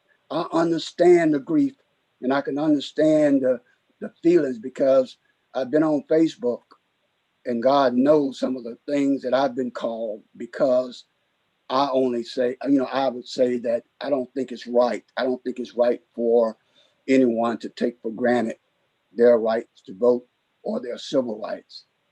So again, I'm hoping that we find in our heart, and our heart is not so hardened that we cannot speak to each other with respect and understand that we are all in this boat together. And regardless of what end we get on, if there's a hole in the boat, we're going to all sink. So again, Mr. President, I appreciate you giving me the opportunity to express my views and my feelings. Thank you.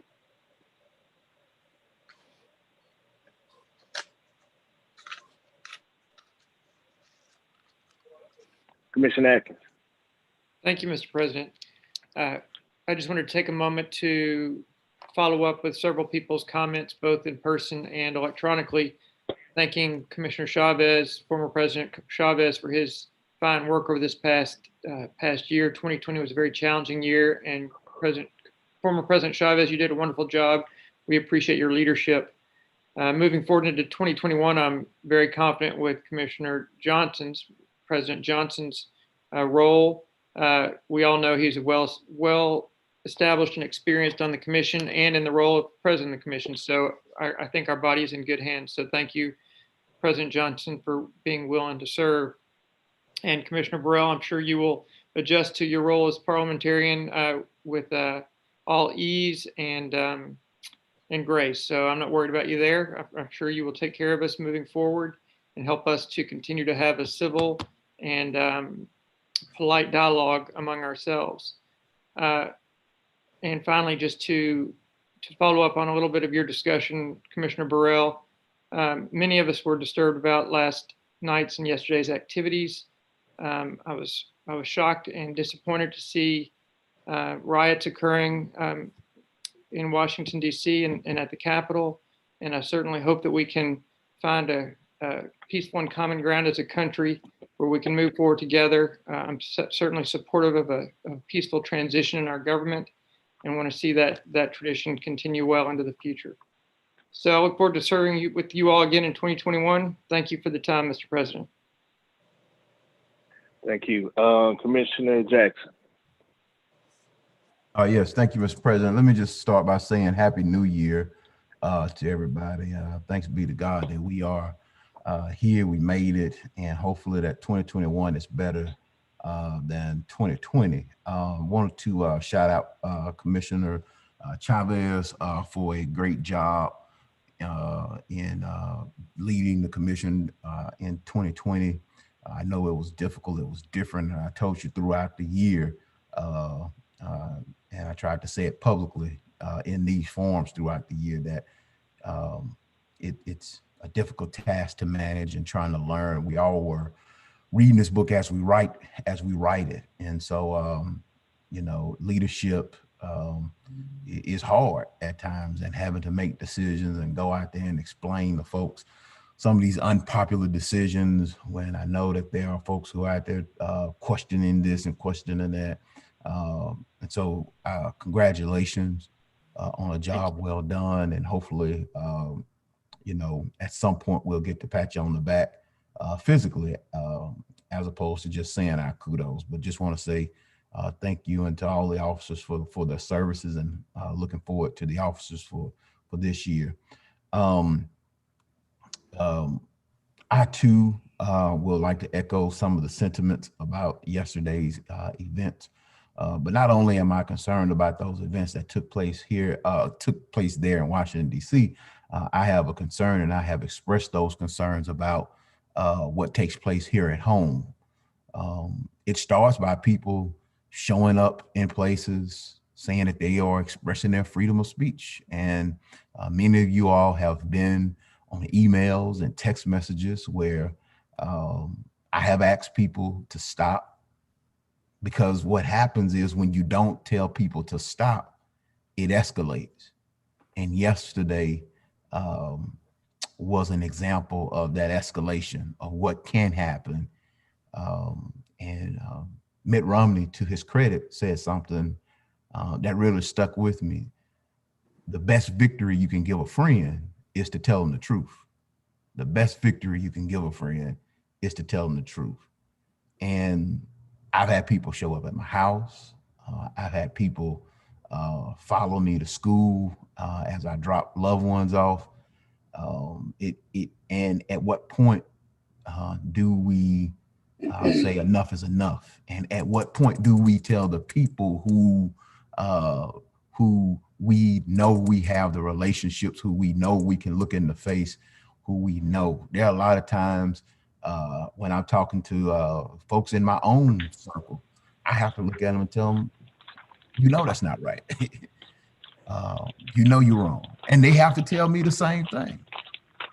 And the true friends will tell you when you're out of order and when enough is enough. Because sometimes we get into our echo chambers, and not only in our echo chambers are the loud enablers, it's the quiet enablers who just sit back, and if this person don't say anything, then I just assume it is okay. And so we have to be vigilant. My understanding is that there were some folks who were local who participated in that situation yesterday. And I hope that we will hold them accountable locally. And I want, if this makes some people feel uncomfortable, then I'm okay. Because my concern is that I don't think Stephen Jackson could have jumped up there and did what took place yesterday and be alive today to talk about it, or to smile about it, or to post it on Facebook. I don't think of Roy Burrell or Lyndon Johnson or Ken Epperson or Stormy Gage Watts. And that is or Lynn Cawthorn or Woodrow Wilson. It just wouldn't happen. And that is the reality of so much pain, trauma, emotional distress that people of color, particularly African Americans, I don't want to generalize it, African Americans are facing. And we have to get real about some of the passive aggressiveness and some of the over aggressiveness that we kind of just shrug off as everyday things. Is real. It is real.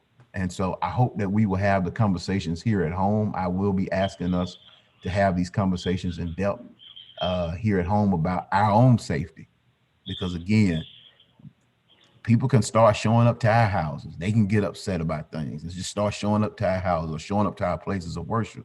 And I'm not asking us to get Secret Service protection, but I am asking us to have protocols and things in place, because I think it was Commissioner Epperson who said yesterday, in my opinion, was just a warning shot.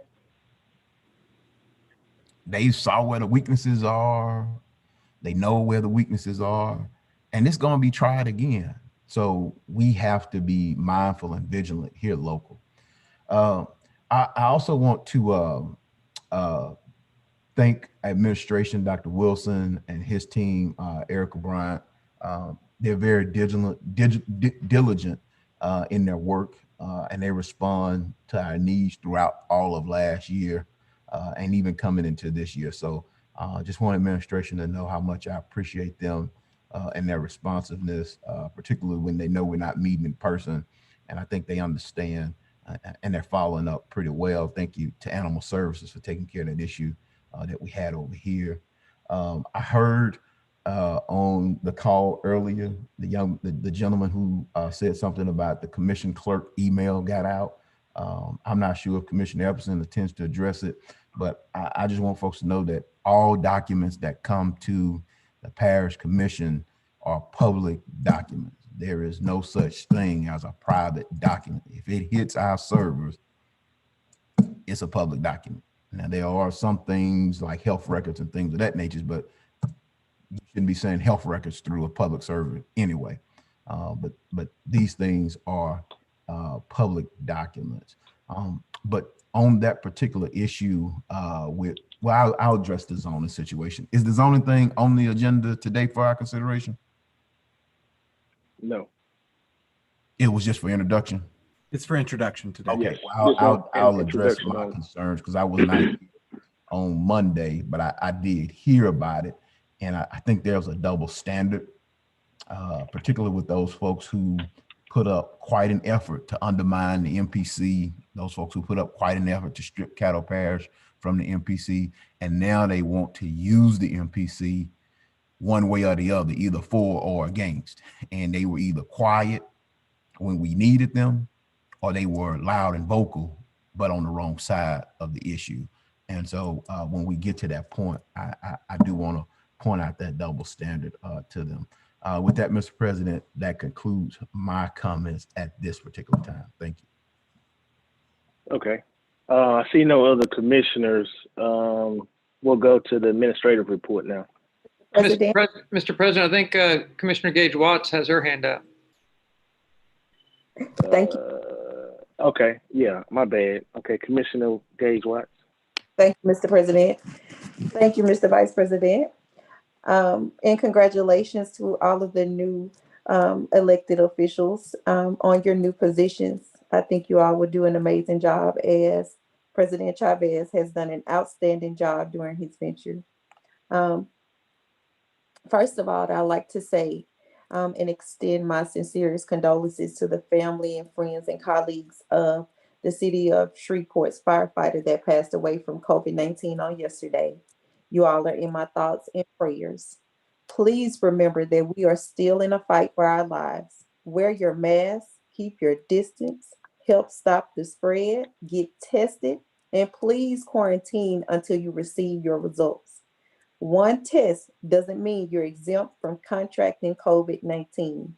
You still must practice safety protocols according to the CDC. Listen to the experts. This is real. It is not over. We have had, many of us, I should say, have had a plethora of calls from a lot of people who want to get vaccinated, and there are not enough vaccines available at this time. We are still not behind the curve. We still have a long way to go. We are nowhere near a herd immunity. There will be testing on tomorrow at Airport Park from 9 a.m. to 4 p.m. while supplies last. We will be in Greenwood on Monday at the Pioneer Building, Kirby's Tuesday and Wednesday, Stonewall Baptist Church Life Center in Bossier on Thursday and Friday.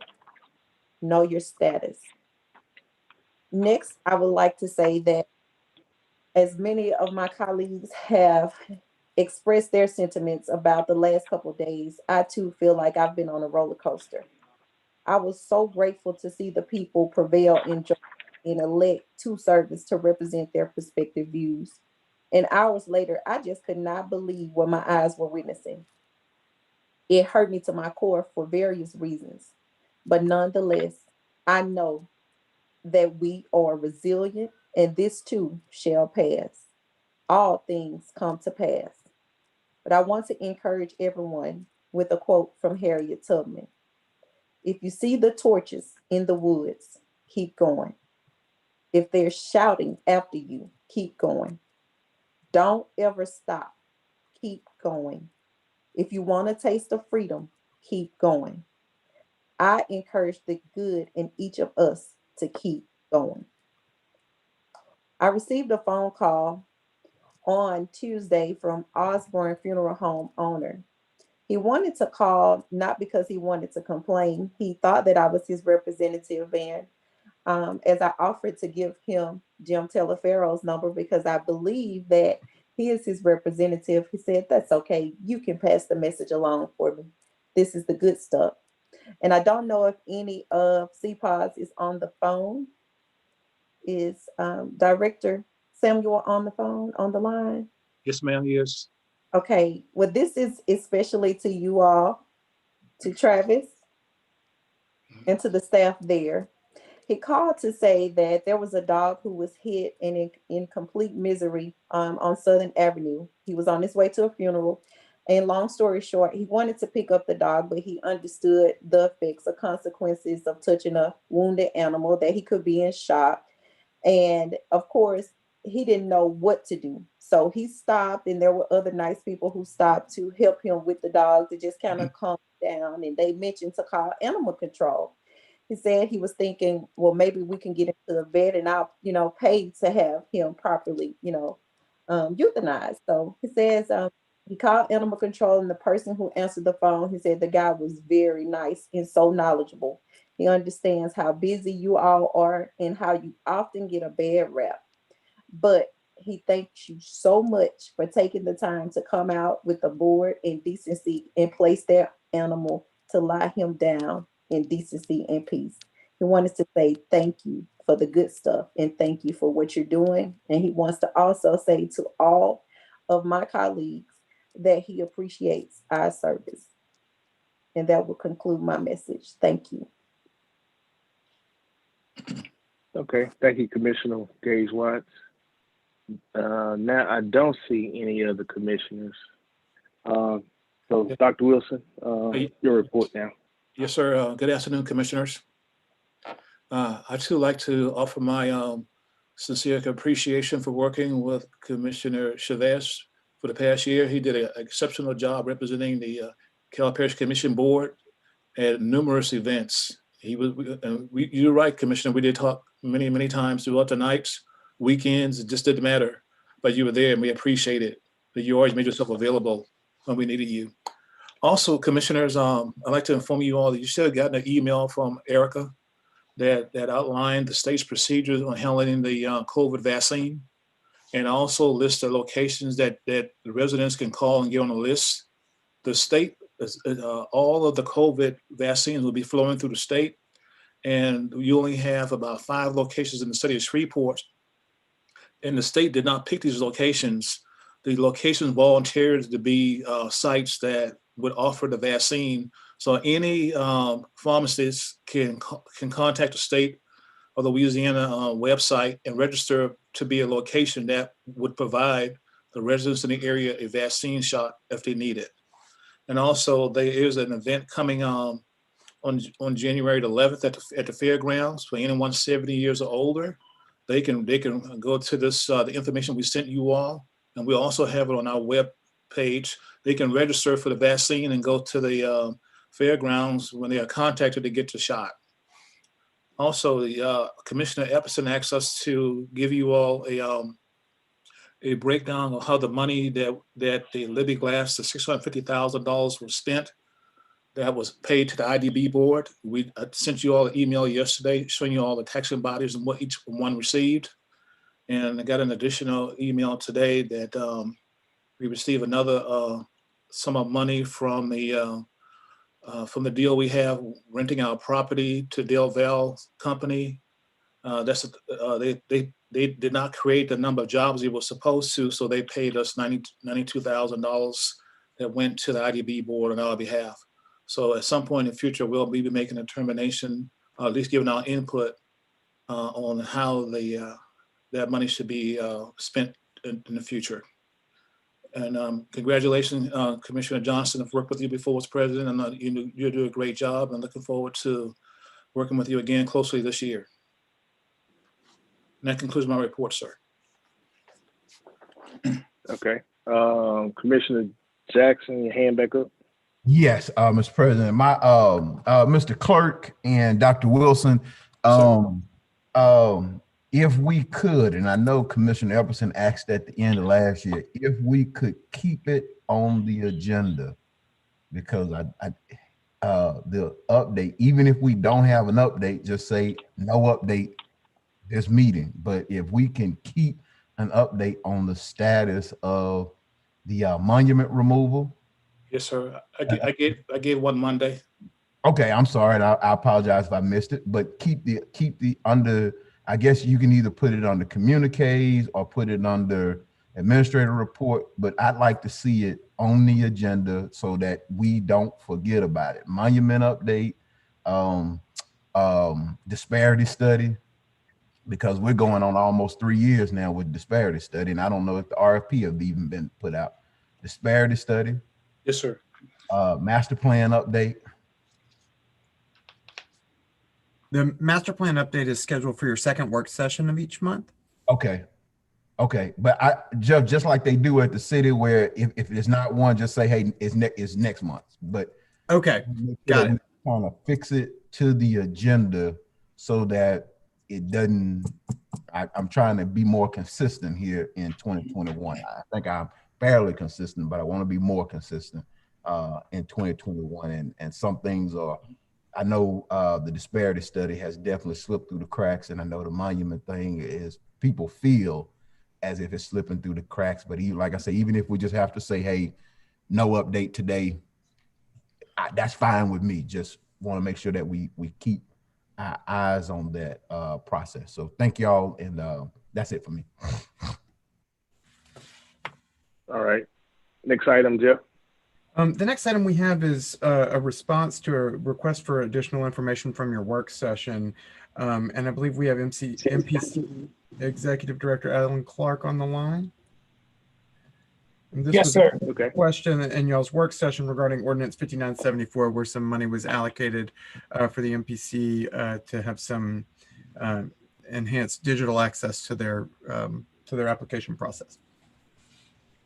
Yes, sir. Very quickly with my comments, because we're fortunate to have Mr. Adam Eisen with us from Granicus, and I pray I pronounced his last name correctly. we did the kickoff with the development of the website today. We were involved this morning for an hour and a half to 2 hours, just going through the information on exactly how the rollout will actually occur and setting the time frames and so forth. So I will he has a presentation that he can make to give you an update of what the end result will be and how the process will evolve. And if you allow me, Mr. President, I'll turn this over to him right now.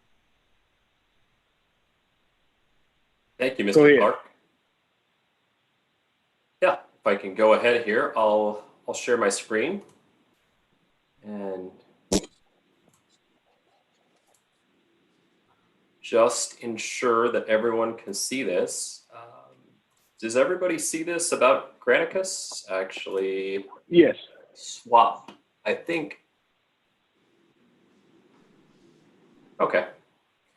Fantastic. Yeah, thank you for having me. I'm planning to just give an overview on who Granicus is, what this website project will accomplish, and how it will improve MPC's website presence, information, and transparency. So Granicus, we are the largest government software provider in the world. Now we've worked with hundreds of agencies, everyone from Caddo Parish in New Orleans all the way out to Atlanta, Oklahoma City, San Jose. And over that time, we've built websites for hundreds of government clients. And I want to talk to you a little bit more about how we approach the project and give you some insights as to why the MPC began working with us on this website project. So to give you an overview as to how a website project works and some of those key steps involved to really make sure that we get the right website when we launch the new site and not just a template or not just something off the shelf, we go through different phases in this. And those are going to include discovery, planning, development, and then growing that website over time. And so I'll give you some information on what we do, but we will do a full-blown analysis and audit of the current website, of the analytics. I believe Peter, the project manager, has already begun doing so. And we will get that data, then we can take it back to the team, to Mr. Clark and staff, and work with them on what that website looks like in terms of layout. From there, we'll go and design it, and then we'll launch it. And so I'll show you a slide here that'll probably give you a few more details in how this process works, so that everyone there can see that. And so this is our process at Granicus, because we work, like I said, with hundreds of agencies, and we figured out that sometimes if the loudest voice in the room prevails, we don't really look at all the information from what the public wants, where people are going on the website. And so this usability report will firsthand give us the opportunity to both get some of that feedback from internal users, but also external users, and look at the analytics.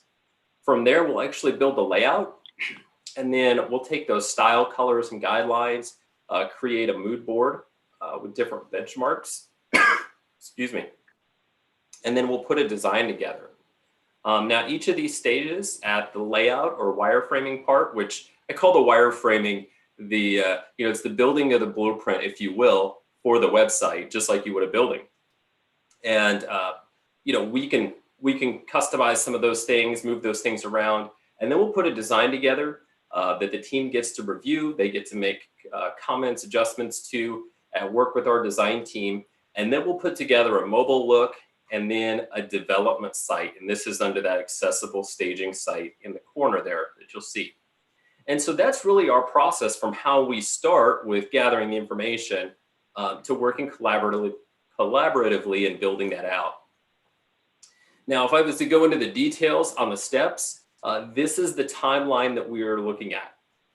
Everything from discovery under the consulting to the design and development, soft launch, and then finally launching it to the public. So this is to ensure that we cover off all the goals that the MPC has, and also make sure that we look at some of that information where the public might be looking for something, the public might be searching for information, and we capture that and incorporate that into the website. So that's our project process, and just an overview there. We do expect it to take anywhere from, and this is a rough range, but anywhere I would say from 6 to 8 months, really to build the right site, not just get a site up that then needs to be changed immediately. From there, I'll show you some of the different things that the website's going to accomplish with some of the different neighbors right across the state line and other places that you'll see that use our technology. One of those is Brazoria County, and Brazoria County uses, we have a partner that we call UserWay, and that helps increase accessibility on the website. So if somebody comes to the website and say they're visually impaired, say they don't see certain color contrast, there's different standards to meet. And so that's part of our design process and part of our partnership. And you can see some of those options right front and center on that website that people on Brazoria County can utilize by just clicking the little icon in the lower right-hand corner. The next thing that we'll do when putting this website together is we'll focus very much on the mobile usability. We know about half of all traffic today, this is just on average, comes from mobile device, and that continues to increase. And so both with Tom over there at Caddo Parish and some of the context there at Del Rio, they both have more of a kind of almost an app look interface where you can change out content, elements, items. So if there are different priorities, if things change over time, MPC staff can make those changes. All right. The next thing that I want to highlight, and I can show you some live examples of this as well, but we have the capability to pull up information based upon an address. And we call this our geo finder. So it's providing that specific information. Let me go ahead and just take a quick second to zoom in here. And what we'll do is we'll see for clients of ours like Minnetonka, Tyler, Texas also uses this technology as well as many others. They want to know who their council member is, what voting location they have, what their property is zoned as. And there's a lot of different questions that someone may have. And the MPC team can determine what sorts of categories and information they'd like to show and then render that. I'll pause really quick. I see there's some questions.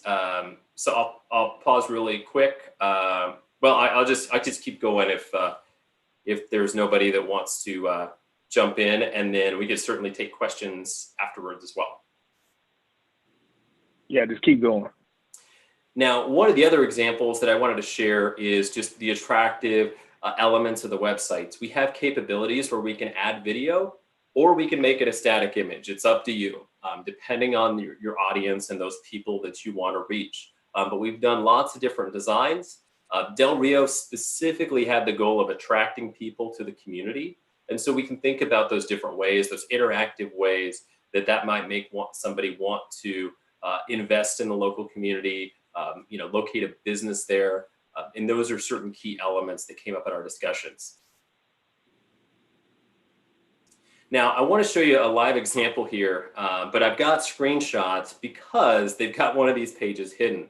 So you're going to see right now on your screen the example of what Tyler, Texas has 90% of the time for their homepage. They have their banner, their call to action buttons, and then their address lookup, like I mentioned. Now, this works great for them, but there are certain emergency informations you might think of if there was, say, a hurricane or a storm. I know that's happened quite a few times. Louisiana had a number of those last year. But Tyler, Texas also said, hey, we want to use this functionality to increase transparency. So when it came to October of last year, they took down their homepage and they put up this internal page. And so with just a click of a button, the staff will have the capability to make those changes, to be nimble, to also highlight things like transparency. And Tyler did this in October when they were having budget discussions to make sure this is prominent. It was front and center. So this is a technology that'll be in the system right from day one. One of the other items that the staff pointed out that would be really advantageous was this capability for a service finder. So sometimes there's different services with different municipalities and different areas. Sometimes that might not even be covered by the MPC, but somebody might be on their website saying, I'm looking for this. So you can actually go through and triage through these services. And if you go under pay, there's different options that come down. And so even for Brazoria County, they might have a separate website for property taxes or vehicle registration. But as a user in the public, I don't have to know what website that's on. I'm on Brazoria County's website and it's going to get me to the right place. So that service finder is going to help navigate people to those correct spots. And then lastly, what I wanted to share is just how we're going to help also reach and engage people that go to the website. So one of the key technologies we have is Gov Delivery, which we can put an overlay on the website, which captures people's information. And then as staff posts updates, whether it's news items or calendar events or other information, people in the public that have signed up for that information can then get those updates right to their email, and they can get it even on their mobile device. We do build out responsive content as well. And so it will display on a tablet, on a phone, on a desktop. So that concludes my portion of what I wanted to cover, but hopefully that's some good information on what the project process looks like and some of those key reasons why the Granicus partnership made sense. Thank you, Adam. Are there any questions? I got some, President, whenever you get a minute. Okay, I didn't see your hand, but okay, go ahead, Mario. All right, thank you, President. Thanks for that presentation. The website looks very thorough, looks user-friendly, navigable. However, what I'd like to see is the flow chart or the process of, let's say I'm a citizen and I want to put a shed in my backyard. I want to put in my address. I want a GIS map that says where my address is, who the governing bodies are around myself, what application I'm going to have to fill out if I want to build a shed, build a fence, start a business, certificate of occupancy, my specific zoning, what type of zoning is this building currently in? Is it industrial? Is it C1, C2, residential? Is it agriculture? What can I do with this plat of land? A lot more than what I'm seeing now. I want to see is how is somebody not going to have to go down to MPC, but can sit behind their desk either at home or at the office and get the answers and the help that they need without having to physically communicate with somebody, but to do it via their keyboard and their mouse and this internet? Yeah, absolutely. So those are great questions. Part of them include different technologies. So depending on how that is envisioned to be tackled, I'll show you a couple different ways, but I do believe, to your point, what you will find is we do have a few different ways to approach that to accomplish what you've asked. And so, Mr. Chavez, if you go to, say, Minnetonka's website, I'll just begin to type in an address. I'll show you this in real time so you can get a look at for how this would feel for an actual end user. I can get any information that's shown and categorized. Now, the great thing about our project is we have this technology, but it's not static in the sense that you don't have to have these fields. So if there are fields, like you mentioned, like what is it zoned like? Where do I get, say, a permit? We can put those categories of information up there. And so this is just all information as long as it's within a GIS database. And then people can get links or directions to go to, say, like a map or to go to other places to get more details. Usually a GIS map is going to have further details. This is a great front end way for the user to not be overwhelmed and they say, oh, I just want a quick answer and I can get that. Now, say they go to an internal page and they're asking for the things that you mentioned. They're asking for, okay, now I see what it's zoned as, but where do I get a permit? How do I process that? And one of the things I'll share with you that Columbia County, Georgia has done is we've helped them. I'll just back this out a little bit so everybody can see it. We've actually built out for them kind of a guide And so you can do things like go down to voting and you can put your address in, and they use an Esri map. And so you can get those details. But we've also got information around, say, like billing, utility service. So we can put some of those key permits, some of those key services right in the same place. And we can help them walk through that. So that would be the way I'd approach that. And also, if you would allow me, Mr. Chavez, Go ahead. We will be connecting with the My Government Online permitting software that has all of that information in place. It will just be an additional part of the MPC's webpage. We use it daily right now, so we have access to all that information, but it will be much more user-friendly for the public once we make this website live. Okay.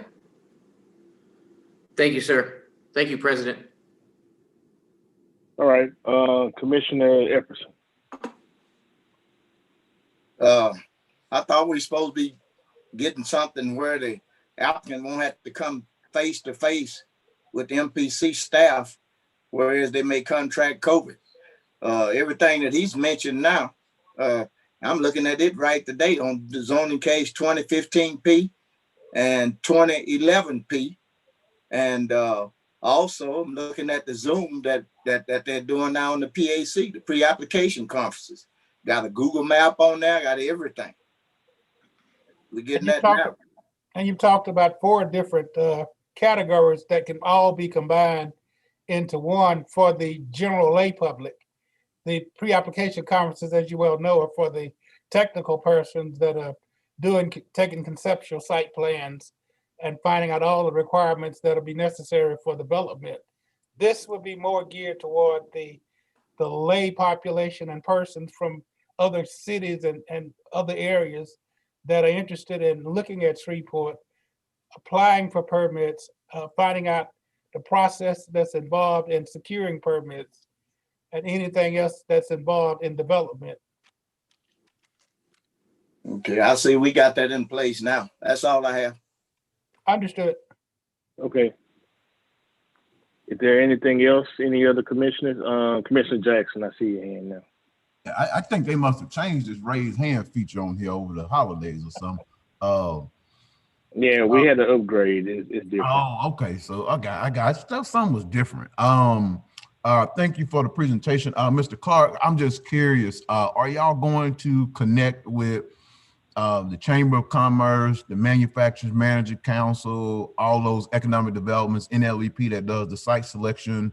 Because I think this would fit kind of right in their wheelhouse as they are recruiting large industry and things of that nature, so they can utilize this tool.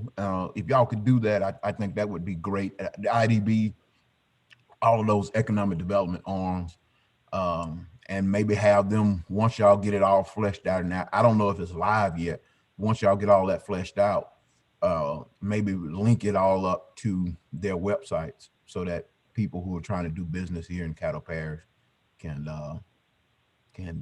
take a look and utilize it to help us recruit or retain jobs. We definitely will take all of that under advisement, Commissioner Jackson, and reach out to those different entities. We've been in contact with the Chamber of Commerce and NLP, as you well know, on a constant basis, but we will make that stuff available to, today we just wanted to just give you just an overview to show you what we had done and where we were headed, but we will definitely do all of those different things to make sure that we are attracting businesses, we are attracting jobs, and we are doing that, as Commissioner Epperson is saying, without people having to come to Government Plaza. They're able to just go on the internet and find all of this information in one central location. Okay. Appreciate it. That's it for me. Thank you, Mr. President. All right. I see no other commissioners on the board. We thank you for the presentation and looking to see the finished product and sometime in the near future. And one Next last item, thing, Mr. Clerk. If I may, we will. Oh, go ahead. If I may, I'm sorry. We will continue to bring you periodic updates on where we are in the process so that you'll know exactly what's happening. And if you have any additional input, we'll be gladly accept that input to make this project exactly what we at the MPC and you at the commission would like for it to be. Okay, thank you. Next item, Mr. Clerk. Okay, the next item is the president's report. Okay, do you have the deal for the presentation? I do, one moment. There we go. Okay.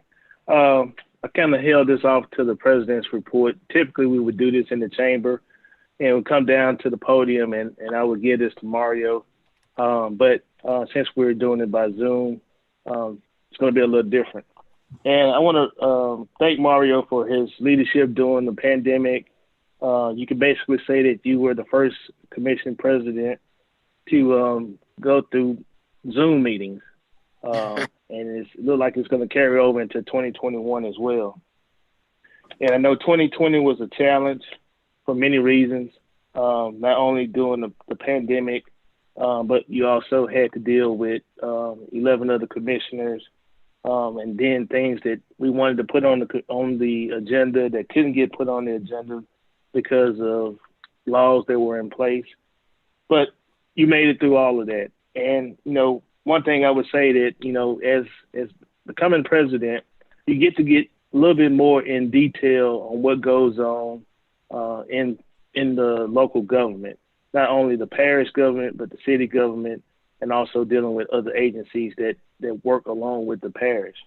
You also get to basically get to know more of the staff, more of the administration, because of being the president of the commission. So again, I want to thank you for the challenge here that you had and the hard work that you put in. I don't think there was only maybe one time you might have called and said you needed me to show up for the event, and then you still made it. So as vice president, you made my job real easy.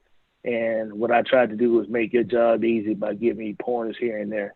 So I wish I could have handed this to you personally, but you got a picture of it, and I don't know if you're down in the plaza or not, but you know, this is for you, and it's basically saying in grateful appreciation for your service for 2020 president of the Caddo Parish Commission. We all feel that you did an excellent job in 2020, and congratulations. And now you get a chance to sit back and breathe. Thank you, Commissioner Johnson, and thanks to the rest of the commission. I really appreciate you guys. Okay. Now, additional parts of the president report. Dr. Wilson or is Yes, Kevin Lawrence on? I want to try to also get an update on the welcome signs coming into Caddo Parish from the north and also from the south on I-49. Okay. I think we kind of dragged our feet on those for a while. See if we can get an update on those in our next meeting, and try to get an update at least once a month to see what the status is on those signs. Yeah. I think we have a final drawing. I thought we sent you a copy of it, but if not, yes, we do. Yeah, we do. We have a final drawing, but I figured we'd be breaking ground and putting the signs up by now. Make it status on that for you. Okay. Okay. That's pretty much all I have for this one. And I also want to thank my fellow commissioners for the recommendation and the vote of confidence to be your president for 2021. I also want to welcome Commissioner Atkins and Commissioner Burrell to the team of the executive part of it. And we'll go through 2021 the best we can, learning, trying to make the commission better and also make Caddo Parish better. Next item, Mr. Clerk. All right, the next item, so we have on our agenda, we have public hearings for zoning ordinances and cases and public hearings on ordinances, though we have none in the meeting today. So the next item where we have an agenda item is the public hearing on local assessment ordinances. In that section, we have one item, 14.1, which is a public hearing for local assessment ordinance number 61 of 2020. And did you want me Public- to? Do you want to open it and then Go I'll ahead and give them. get the phone number out? Yeah. Yes. The public hearing is now open for ordinance number 61 of 2020. Anyone can speak in favor or against it. Would you now give out the number? Thank you very much. That phone number is 318-226-6596. And would you like me to read the full title while we wait for any calls?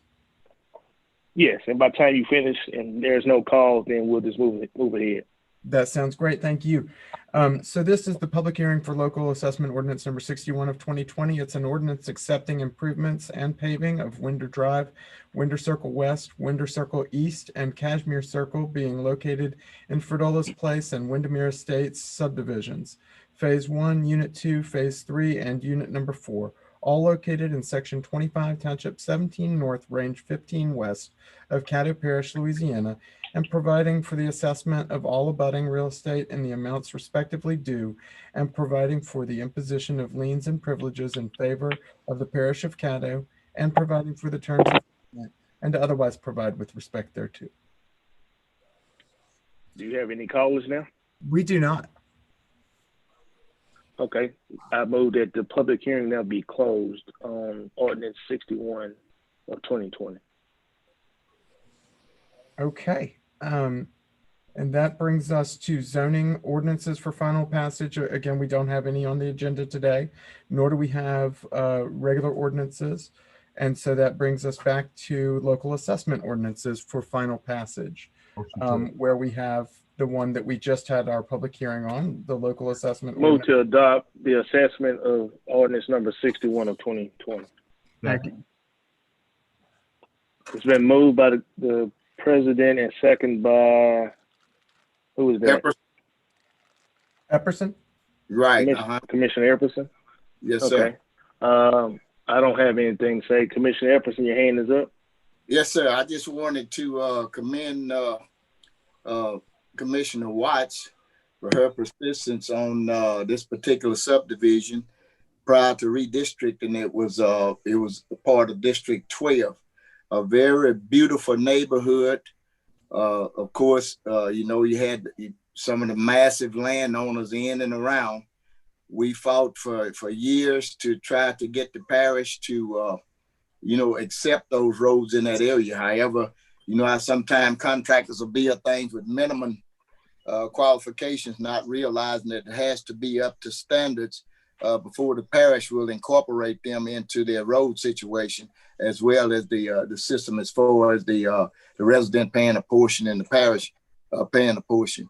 Also, she's continuing to, as I did, fight the big landowners that got land around there that tried to come in and influx industry within that area, because it is a beautiful subdivision. And that's what we're looking for in Caddo Parish. We want to grow our subdivisions and our residential neighborhoods with properties values that can increase and draw more quality citizens to our area. Thank you. Thank you. And also want to just add one piece too, that in the future, I hope that the parish will be more on top of those developers as they develop those neighborhoods. And if they don't meet the standards of the roads, that they will put that PD on the street sign so that people will understand and know that that's a private drive and not a public road. Yeah, See no one else hand? Yeah, Mr. Johnson. If I could just comment on that, sir. Yes. That's our standard practice. Okay. We don't accept it unless it meet the engineering standards, but they have the right to make it a private drive. Mm-hmm. Okay. Mm-hmm. Thank you, sir. All right. See no one else. Roll call, please. Commissioner Gage Watts has her hand up, sir. Oh, she does? Okay. See Commissioner it? Gage, what? Okay, thank you, Mr. President. Thank you, Mr. Vice President. I will be abstaining from voting because I do live in the area. Thank you. Okay. Now I don't see anyone else hand up. Roll call, please. Okay. Commissioner Hopkins. Yes. Commissioner Johnson. Yes. Commissioner Jackson. Yeah. Commissioner Young. Yes. Commissioner Burrell. Yes. Commissioner Cawthorn. Yes. Commissioner Gage Watts previously stated that she's abstaining. Thank you. Commissioner Talaferro. Yes. Commissioner Atkins. Yes. Commissioner Chavez. Yes. Commissioner Lazarus. Yes. And Commissioner Epperson. Yes. All right, that motion carries with 11 in support and 1 abstaining. And that brings us to zoning ordinances for introduction by title. We have 3 items under this section today. 18.1 is introduced ordinance 6021 of 2021 in relation to zoning case 20-15-P, an ordinance to amend volume 2 of the Code of Ordinances of the Parish of Caddo as amended, the Caddo Parish Unified Development Code by amending the zoning of property located on the east corner of Ellerby Road and Stewart Drive, Caddo Parish, Louisiana, from R17 Single Family Residential District to C1 Neighborhood Commercial District, and to otherwise provide with respect thereto, and that's in District 10. So move for adoption. But these are just for introduction. That's for introduction. Oh, to this thank you. section. Thank you, Mr. Everson. Yeah, no problem. I know it's been a long agenda. So the next item is 18.2, introduce ordinance 6022 of 2021 in relation to zoning case. Comment, Mr. Chair, before you leave. I'm sorry. Before you leave, this particular one? Yes. This on this introduction. Yes. Yeah, I want to comment on ordinance number 6022 of 2021 relative to 2016P. Just like to let everyone know that any correspondence that you send to me on the commission's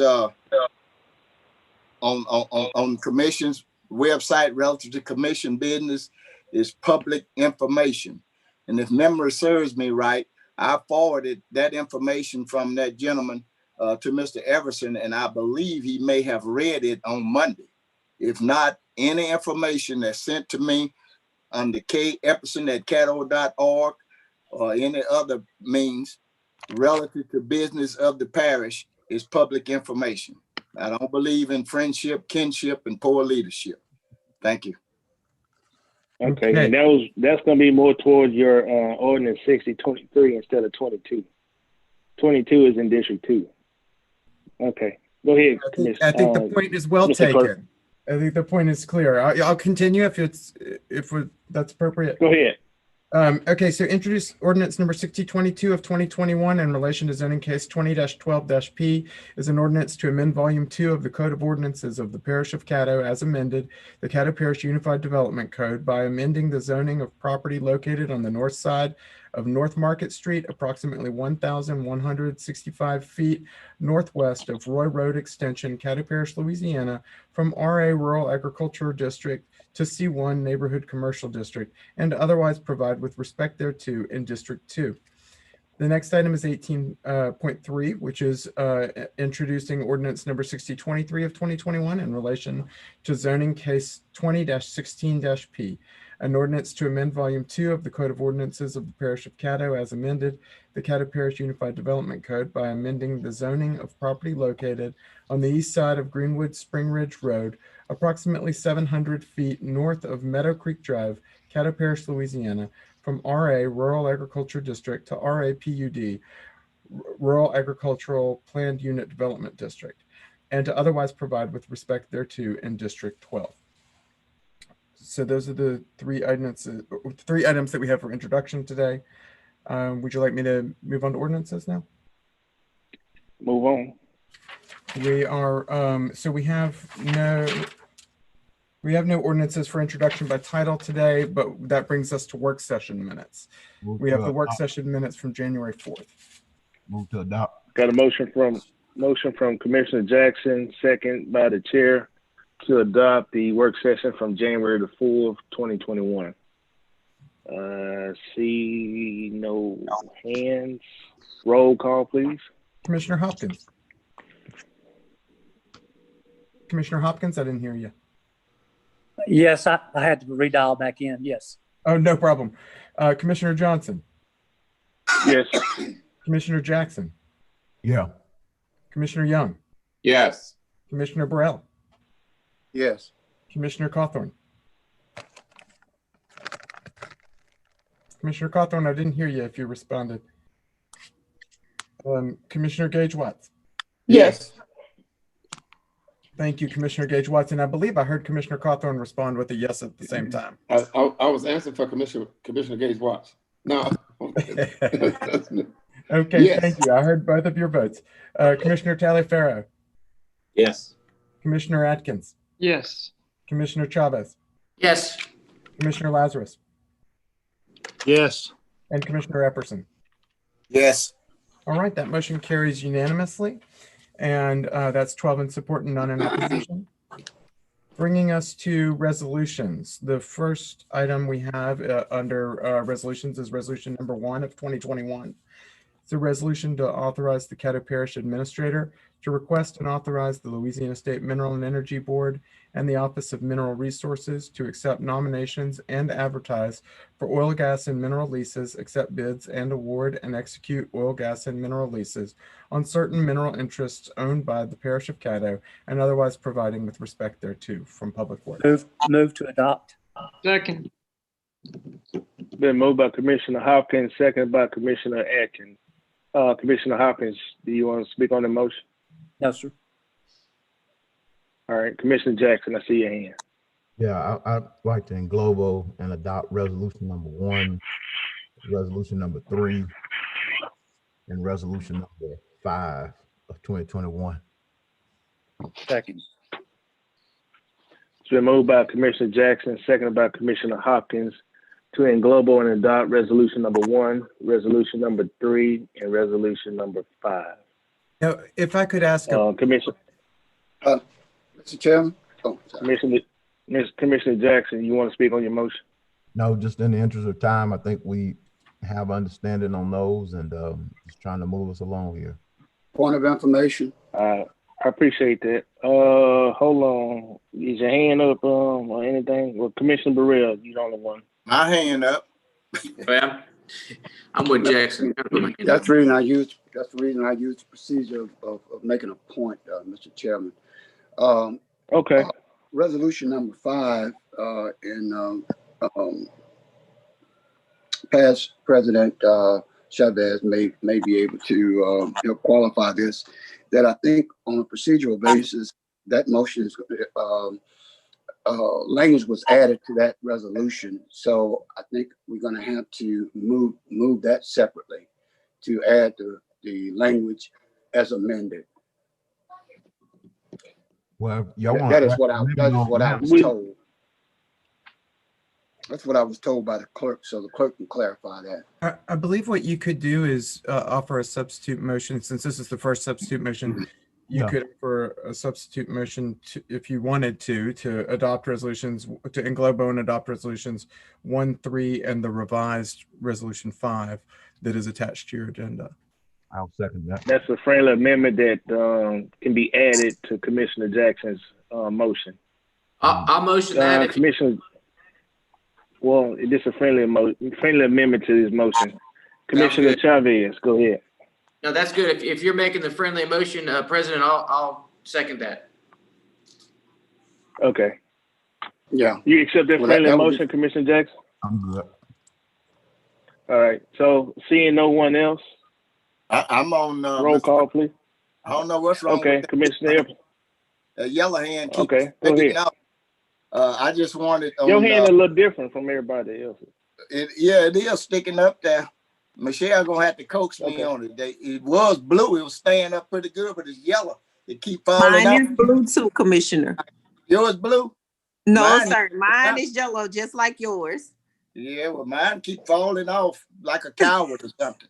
But anyway, I just want everybody to realize the importance of what Caddo Community Action Agency do. Oftentimes we just put this stuff on here, but that is a wonderful, viable organization on behalf of the citizens of Caddo Parish. And if you all knew the history of where that Caddo Community Action came from, it is unbelievable. It is now a flagship for Caddo Parish, and Mr. Guidry and his staff is doing a wonderful job.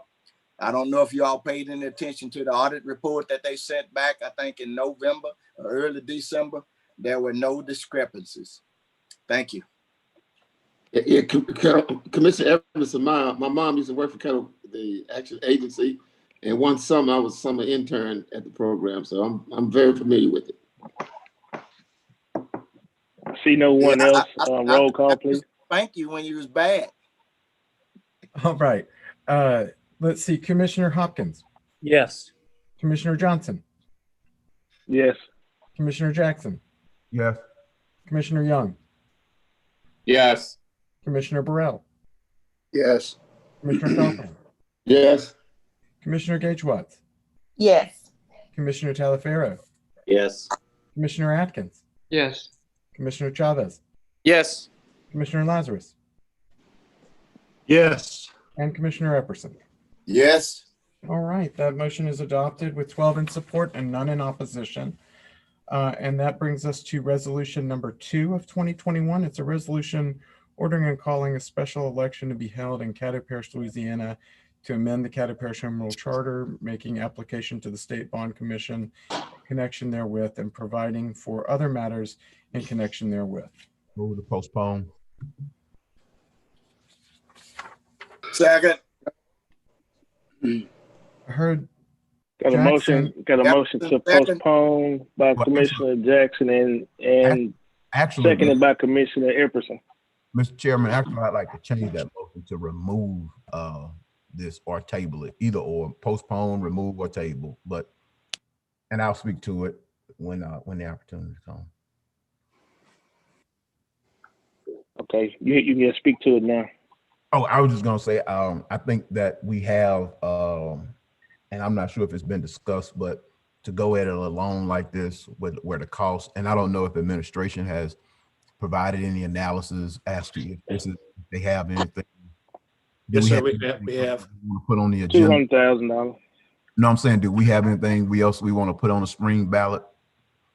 Okay, so with just this by itself on the spring ballot, I just think the cost and probably find something that is worth putting it on their own. If administration. As a point of order, I'm sorry, I know you got the floor, Mr. Jackson, Commissioner Jackson. Commissioner Johnson spoke to that on Monday. Yeah, I think you are alluding to. He spoke to the same thing on Monday. So I don't know if we want to up or down vote. Yeah, I was going to actually do a substitute motion to it a little differently. Okay. I just gonna take it off the agenda. Okay, well, I'm gonna put my substitute motion out there now. Substitute motion would be to put the charter changes on a regular election, that the Caddo Parish Commission has something on the ballot. And so that way that it's not standing on the ballot by itself, and that it would have other things on there that the commission has put on the ballot. Second. During a regular election. So it's been moved by the president and second by, who was that? Cawthorn. Commissioner Jackson? Cawthorn? No, okay. Cawthorn. To put it during a regular election, that the Caddo Parish Commission has something else on the ballot as well. Anyone have any questions on it? I see no hands. So we'll do the substitute motion first. Roll call, please. Commissioner Hopkins. Yes. Commissioner Johnson. Yes. Commissioner Jackson. Yeah. Commissioner Young. Yes. Commissioner Burrell. Yes. Commissioner Cawthorn. Yes. Commissioner Gage-Watts. Yes. Commissioner Talaferro. Yes. Commissioner Atkins. Yes. Commissioner Chavez. Yes. And Commissioner Lazarus. Yes. And Commissioner Epperson. Yes. All right, that substitute motion passes with 12 in support and none in opposition. A unanimous vote on that one. Commissioner Johnson, I don't know how to raise my hand. This is Donna Frazier. Okay. I just wanted to let you all know that because the procedure is that you have to call the election before we can send it to the bond commission, that what I will do is take that as your instruction once we have an election date for something to bring this back for your consideration so that you can then pass it and it'll go through the proper procedure for whichever election it comes upon. Okay, that's fine. Next item. All right. The next item is resolution number 4 of 2021. It's a resolution approving the amended 2020 of North Louisiana Criminalistics Laboratory Commission and otherwise provide respect. Move to adopt. Second. Been moved by Commissioner Hawkins, seconded by Commissioner Atkins to adopt resolution number 4. Commissioner Hawkins, do you want to speak to the motion? No, this is just a technical deal that we're required. We're one of 29 agencies that has to approve this budget. I believe a majority has to approve it for it to go through. But it's one of those quirky little things that we have to approve their budget, but we really don't have anything to do with their budget. So I just move it to adopt. Okay. Commissioner Atkins. Thank you, Mr. President. As you all know, there were several of us that had some concerns about the $1 million deficit applied to this budget. There's been some communication on that issue since then. You know, when we first saw it, there was no background for why they had $1 million deficit and what they were going to do to resolve it. Since that time, we've been educated to some degree on that matter, and it was that budget was coronavirus related, or that deficit I should say was coronavirus related. Traffic through the courts was down considerably during the coronavirus, and that led to a shortage in revenue. The board of the crime lab recognizes this as a problem. They see this as a anomalous event associated with coronavirus, not a systemic problem, and they expect to work to resolve it moving forward. So I'm much more comfortable than I was when we first saw this budget. Thank you, Mr. President. All right, Commissioner Jackson and then Commissioner Chavez. Yeah, I guess I have a concern about because some things that were pointed out in the email, I think we saw the email earlier, where there's still some deficit spending, there's still a hole there. Is that correct? Who would be the person? I see the clerk put it on there. Yeah, Commissioner Taliaferro, I believe, may have started that conversation, and then I replied to it. I think that's the one you're referring to, Commissioner Jackson. Am I correct? There's some deficits. There's still some deficits. Yes, that information, those specific questions that were addressed by Commissioner Taliaferro have been forwarded to the crime lab, and they did respond during the course of this meeting, just to confirm that they are in receipt of those questions and that they are going to give us responses, direct responses to the specific questions. Okay. It's a concern to me because if I'm correct, Dr. Wilson, we are the largest. Even though my understanding is we're kind of a pass through. We just kind of sign off on their budget, but if there's a shortfall, I believe we are responsible for that shortfall. Is that correct? Erica, Donna, Haley, Dr. Jeff? Commissioner, this is Donna. Actually, you are not responsible for that shortfall. You may choose to pay it. What may happen, however, is some of the agencies that you are responsible for supporting, such as the DA's office, someone else that uses their service. Oh, Attorney Frazier, so somebody needs to mute their phone. I'm getting dumbbells dropped in and everything else going on. Can y'all mute everybody? I can't hear what she's saying. I'm sorry, Attorney Frazier, I couldn't hear you. I apologize.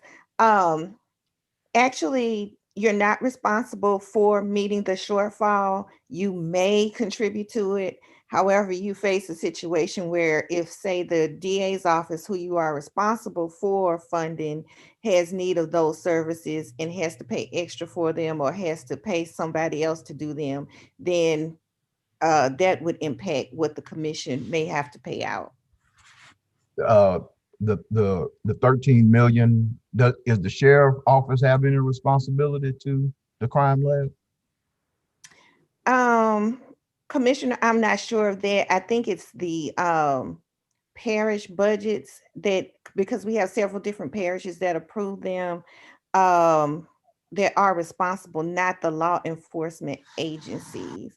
I do think I sent an email on this when you all talked about it last week, and I'm going to look and see if I can find it. I remember, yes, I remember getting that where you said that where you talked about our responsibility to it. I guess my concern is we know that the sheriff's office got $13, $14 million in CARES Act funding. And so if they have any relationship or any tie-in or any responsibility have out to the sheriff's office to cover some of this cushion, I just don't want to I don't want to be irresponsible and approve or sign off or say we're endorsing something. And then they act on that, well, you may, and then next thing you know, they come back and say, well, we're going to execute that may. We're going to take y'all offer up, but we're going to pull that may card today and ask y'all to cover this $1 million or part of this $1 million deficit, when we know that there are other entities out there that received above and beyond dollars for COVID-19 CARES Act money. And they're saying that their shortfall is directly related to CARES Act. So I'm not comfortable today adopting this, Commissioner. I think that there's some more conversation needs to be had. And I think we need to get some more clarity on what we're doing. Thank you, Mr. President. Okay. I see no one else. I just want to say that I have one question on the intergovernmental grant revenue. Is that something that the parish has to pay some toward? No? Okay. And no, sir. Okay. Then I think the other issue too, I guess to kind of ease Commissioner Jackson, is even though they are expending more than what they're expected to bring in, they have a fund balance of $2.6 million. And so if they go $1 million into that, then that leaves them with $1.1 million. So they still will be able to pay their bill for 2021, and we'll have to have a serious sit down for 2022 because they will probably at that point in time run out of fund balance. I see no one else. Roll call, please. Commissioner Hopkins. Yes. Commissioner Johnson. Yes. Commissioner Jackson. No. Commissioner Young. No. Commissioner Burrell. Commissioner Burrell, I didn't hear your response. I'm sorry. I believe you're on mute. Oh, I'm sorry. Steve told me to mute. No. Okay. Commissioner Cawthorn. Yes. Commissioner Gage Watts. Yes. Commissioner Taliaferro. Yes. Commissioner Atkins. Yes. Commissioner Chavez. Yes. Commissioner Lazarus. Yes. And Commissioner Epperson. No. Okay, let's see. I believe I've got 8-4. So that motion does carry with an 8-4 vote. And that brings us to the item that we have next is going to be old business, where we don't have any old business on the agenda today. As you'll recall, we have a few items on new business in addition to what's on our agenda here. We have a few agenda additions that'll be covered in this section as well. So I just want to call your attention to that. The first item that we have under new business is confirm approval of the 2021 audit schedule. Move to approve. Second. It's been moved by the Vice President and second by Commissioner Cawthorn. VP, any thing you want to talk about on the motion? I think I covered all that on Monday. If there are any questions, I'd be happy to try to field them. Okay. Seeing no one else, roll call, please. Commissioner Hopkins. Commissioner Hopkins? Yes, yes. Thank you. Commissioner Johnson? Yes. Commissioner Jackson? Yeah. Commissioner Young? Yes. Commissioner Burrell? Yes. Commissioner Cawthorn? Yes. Commissioner Gagewat? Yes. Thank you. Commissioner Talaferro? Yes. Commissioner Atkins? Yes. Commissioner Chavez? Yes. Commissioner Lazarus? Yes. And Commissioner Epperson? Yes. All right, that motion passes with 12 in support, none in opposition. And that brings us to the next item, 23.2, which is the reappointment to the Fire District Number 6 Board. Oh, excuse me, Mr. Clerk. Mr. President, could I point out a typographical error to the clerk? Yes. Go ahead. The audit schedule came out of the Finance Committee, not the Economic Development Committee. Thank you. I'll correct that. I appreciate you pointing that out. You are correct. Thank you. Okay, that next item is the reappointment to the Fire District Number 6 Board. And this is to authorize the reappointment of Mr. Mike McCullough, Fire District Number 6 and Commissioner Lazarus's district. Move to adopt. Second. Second. It was moved by Commissioner Lazarus, second by Commissioner Chavez to reappoint Mike McCullough to the Fire District Number 6. Commissioner Lazarus, anything you want to say on the motion? Yes, sir. This gentleman's already on the board and it's just a reappointment. I think he's doing a fine job. So no need. There you go. Okay. See no one else. Roll call, please. I do see on my screen one hand up. I don't know if that's an old one or not, but it looks like. I see Commissioner Jackson hand now. Yeah, if it's okay with Commissioner Lazarus, I'd like to just add his other so we can roll on. Second. That'll be fine. So the motion was to englobo reappointment of Fire District Number 6 board member and the reappointment of the Waterworks District Number 7 board member to englobo and adopt. Commissioner Jackson, want to speak to that motion? Nope. Okay. See no one else. Roll call, please. Commissioner Hopkins? Yes. Commissioner Johnson? Yes. Commissioner Jackson? Yeah. Commissioner Young? Yes.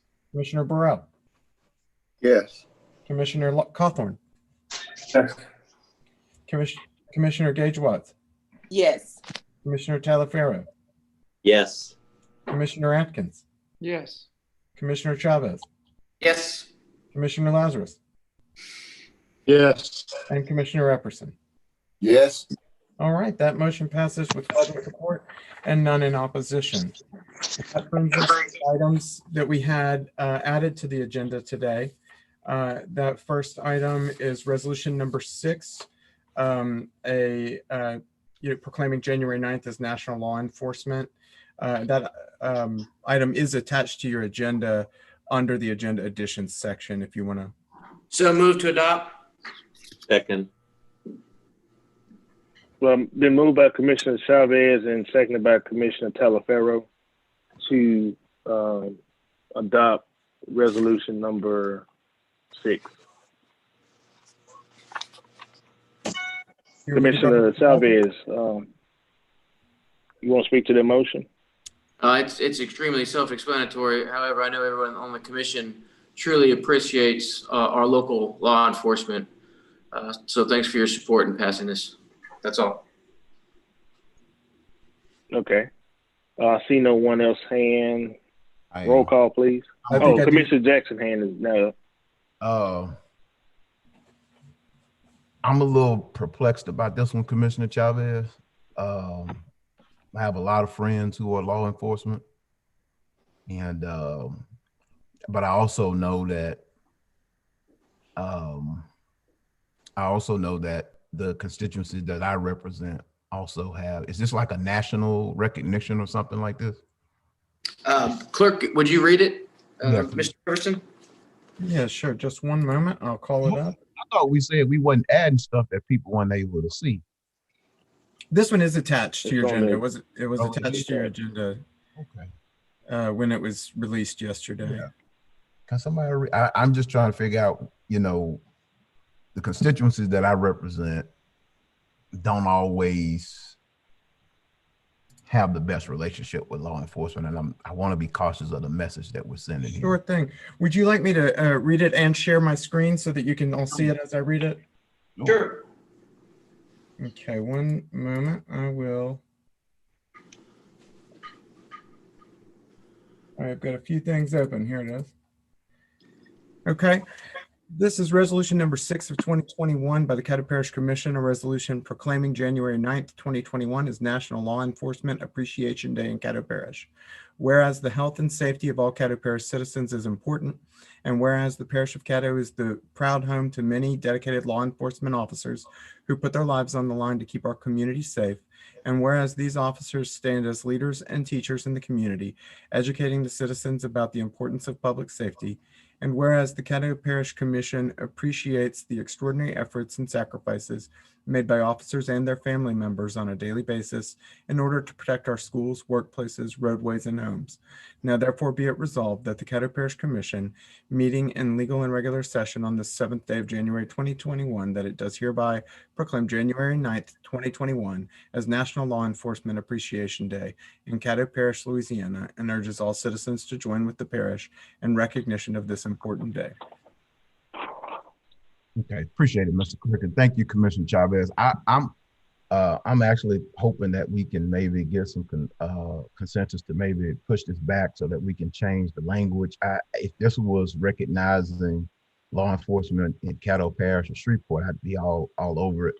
But national law enforcement, I'm wrestling with that, particularly after the scenes of yesterday, knowing that, again, as I said earlier in the meeting, that there is a double standard, obviously, and it was on display yesterday. So I just have some concerns about being that broad, that generalized about law enforcement at this particular time. Thank you, Mr. President. Respectfully, thank you.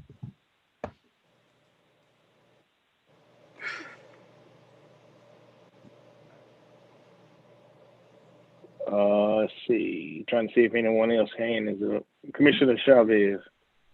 Thank you, President. I was going to say if it's okay with Commissioner Jackson, I'm fine removing the national part and just acknowledging our local guys here.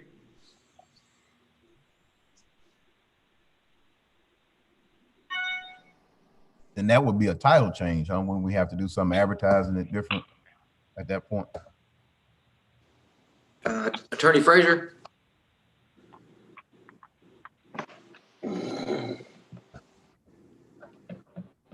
I think Donna's pumping iron, which I think is cool. She's at the gym. She's still working out.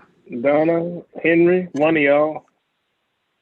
I apologize. I was on mute. Let me take a look at the resolution, please.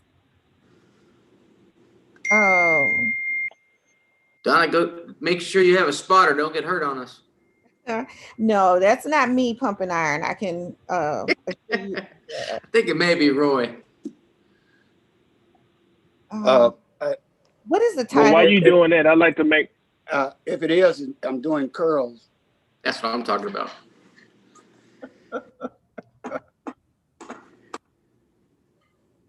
Thank you, Mr. Chairman.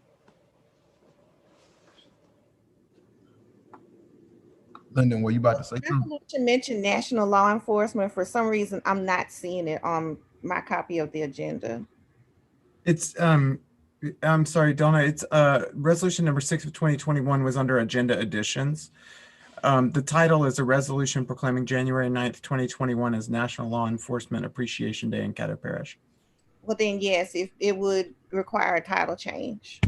If you're not going to proclaim it National Law Enforcement Day, then you would need to change the title.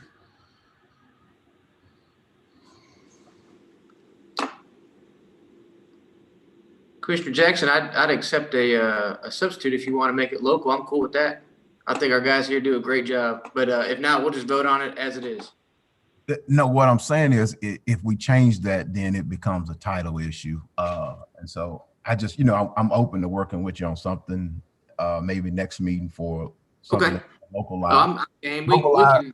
Gotcha. Localized and personalized. Okay. I'm game. Roll call, please. Okay. Commissioner Hopkins. Sorry, Mr. President, what are we voting on? What are we? Oh, known it as is. We're voting on resolution number 6 as it is. Okay, thank you. Commissioner Hopkins. I'm sorry, I didn't hear you, Commissioner Hopkins. If you cast a vote, he may not be on the call any longer. Commissioner Johnson. No. Commissioner Jackson. Absolutely no. Commissioner Young. Yes. Commissioner Burrell. Commissioner Burrell, I didn't hear you. Oh, I was still curling. No. Okay. Commissioner Cawthorn. No. Commissioner Gage Watts. No. Commissioner Talaferro. Yes. Commissioner Atkins. Yes. Commissioner Chavez. Yes. Commissioner Lazarus. Yes. And Commissioner Epperson. No. Okay, I believe, somebody correct me, sometimes I hear it wrong, but I think that I heard 5 in support, 6 in opposition, and 2 absent. So that motion would not carry. 1 absent. 1 absent, I'm sorry. Thank you for that. Okay. Next item. The next one is the resolution of appreciation to the Louisiana National Guard. Move for adoption. Second. Been moved by Commissioner Epperson, seconded by Commissioner Talaferro. Cawthorn. Cawthorn? Okay. Yes. Yeah, I'm starting to sound alike. We are. Commissioner Epperson, you want to speak to your motion? Yes, sir. I just want to let everybody know that out of the 21 years I've been here doing resolutions, I would never do a resolution as the president, and I've been president twice, and signed it blindly without letting everyone that voted in favor of it peruse it prior to making it official. That's all I have. All right, Commissioner Chavez. I saw you had your hand up. Because we don't have it in front of us, is this just basically a resolution acknowledging the National Guard? Is that like the verbiage totality? Yes, we're going to focus primarily on the Louisiana National Guard. Okay. They have done. Okay. Thank you, guys. Thank you, President. Let's see. Want to make sure I don't miss nobody. I see no other hands. Roll call, please. Okay, Commissioner Hopkins. Commissioner Johnson. Yes. Commissioner Jackson. Yes. Commissioner Young. Yes. Commissioner Burrell. Yes. Commissioner Cawthorn. Yes. Commissioner Gage Watts. Yes. Commissioner Talaferro. Yes. Commissioner Atkins. Yes. Commissioner Chavez. Yes. Commissioner Lazarus. Yes. And Commissioner Epperson. Yes.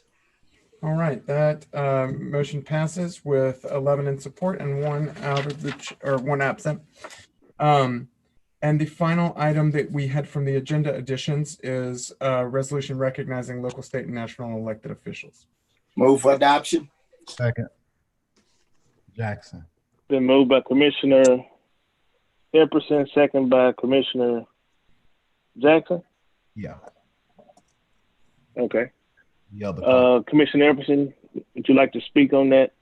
Yes, Motion. The same comment that I made relative to the previous resolution. I would not have the president. I know you, President Johnson, would not sign it without it having the perusal of everybody prior to making it official. That's correct. I see no one else. Roll call, please. All right, Commissioner Hopkins, Commissioner Johnson, Yes. Commissioner Jackson, Yes. Commissioner Young, Yes. Commissioner Burrell, Commissioner Burrell, I didn't hear you.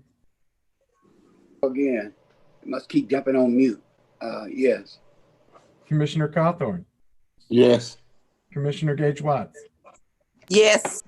Commissioner Talaferro, Yes. Commissioner Atkins, Yes. Commissioner Chavez, No. Commissioner Lazarus, Yes. Commissioner Epperson. Yes. All right, that motion carries with 10 in support, 1 in opposition, and 1 absent. And that brings us to communiques and committee reports.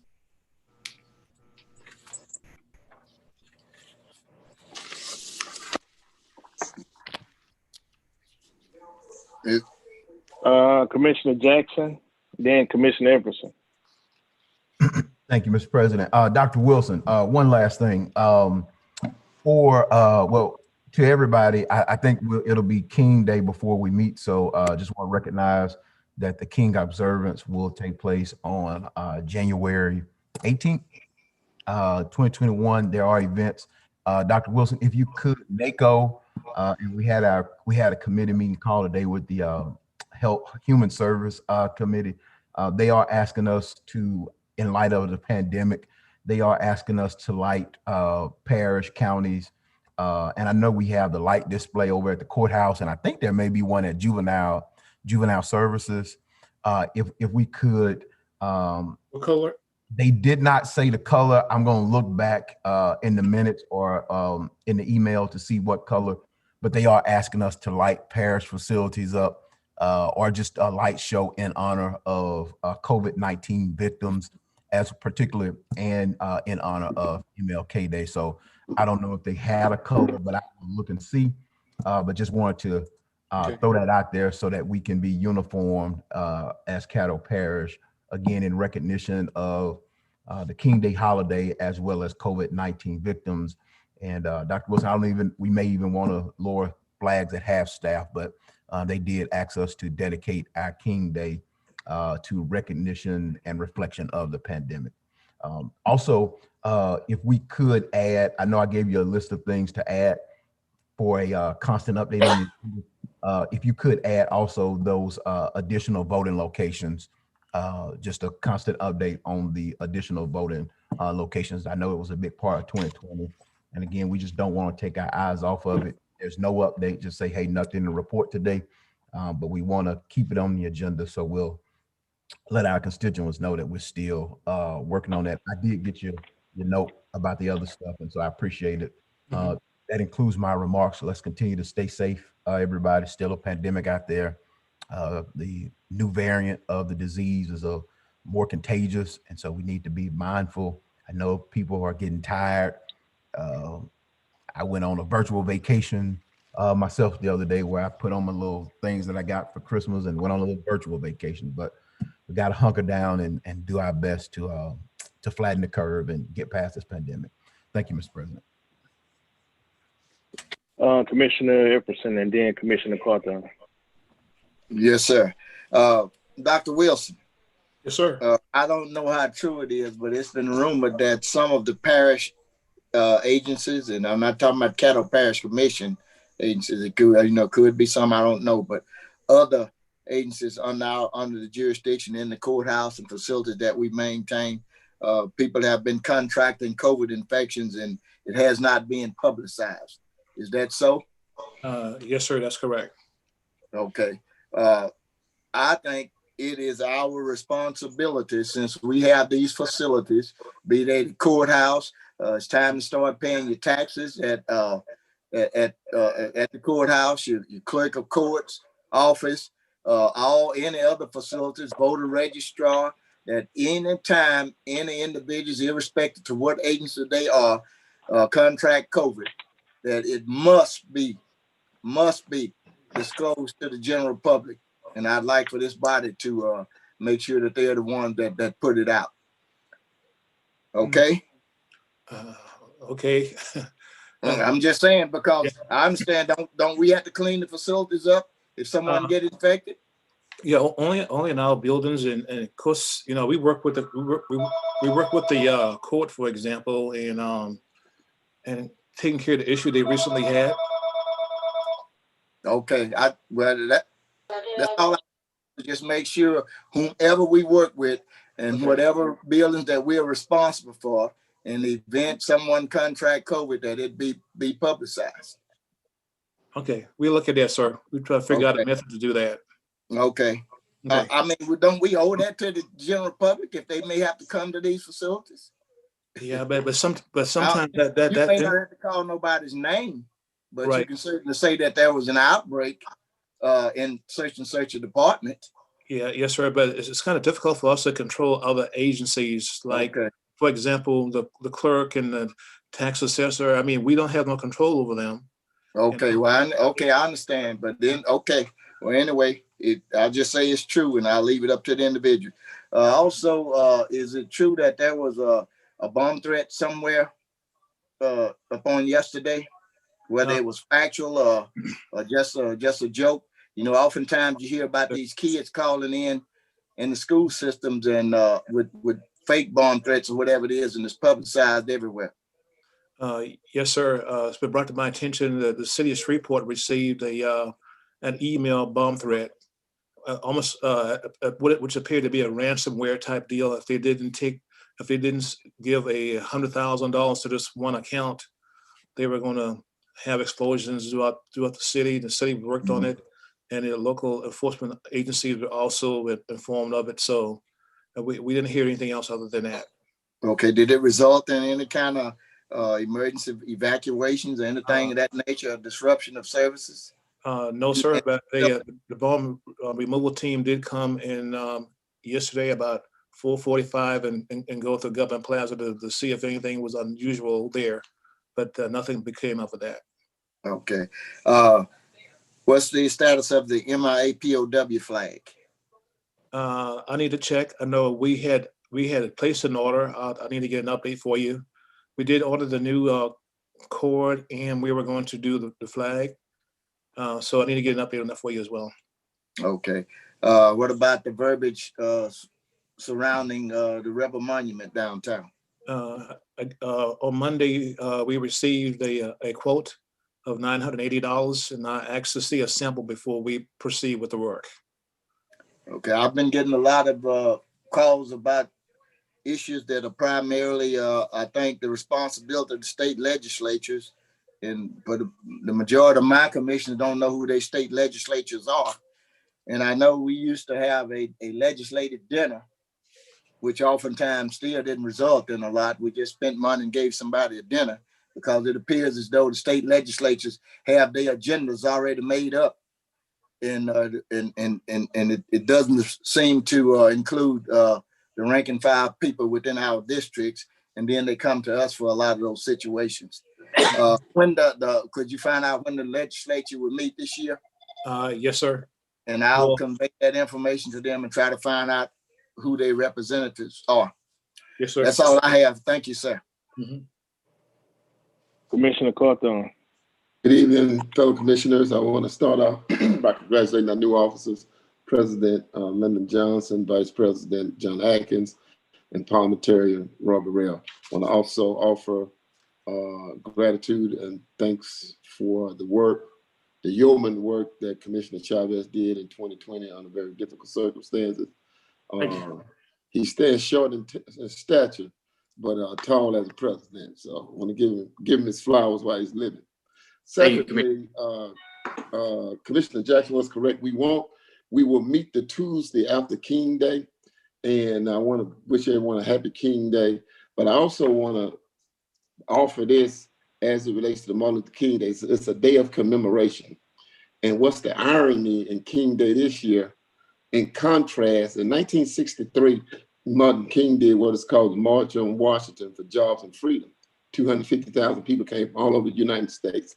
And several speakers spoke that day, right at the foot of the Lincoln Memorial. No catastrophes, no fatalities, no deaths. You contrast that to what happened on yesterday, and it is something starkly different.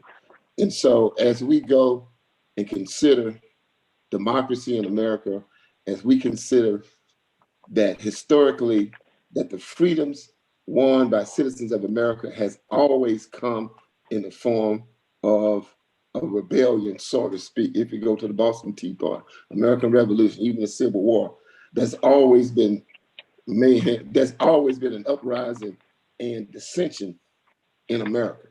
But the Martin Luther King Day this year gives us the opportunity to transition and to contrast civil disobedience for change and what happened on yesterday. And so as we go through 2021, we want to keep that in mind and keep our democracy intact. God bless America. Thank you. Commissioner Atkins. I'm sorry, sir. If my hand's up, I don't intend it to be. It was. I didn't know if it went out by itself. Yeah, thank you. Okay. My issue was addressed earlier. Thank you. Okay. Commissioner Jackson, your hand back up again? Yes, sir. Dr. Wilson, I look, there is no color that they specify. So I guess we just specify that color on there. And for that light show, they didn't indicate a color. But I would be remiss if I ended the call without sending a shout out. Commissioner Epperson mentioned our legislature tours. I'd like to give a shout out, and I think we'll do it in a more formal capacity to Senator Cassidy. We adopted some resolutions asking Congress, asking NACO, asking the Police Jury Association to work on our behalf with regard to the CARES Act. And while they couldn't correct some of the things in the CARES Act, I think they were just trying to get dollars out the door. It does appear that they took those concerns into considerations in this most latest COVID-19 relief. I appreciate Commissioner Atkins for working behind the scenes as well to relay some messages and get some communications out for us.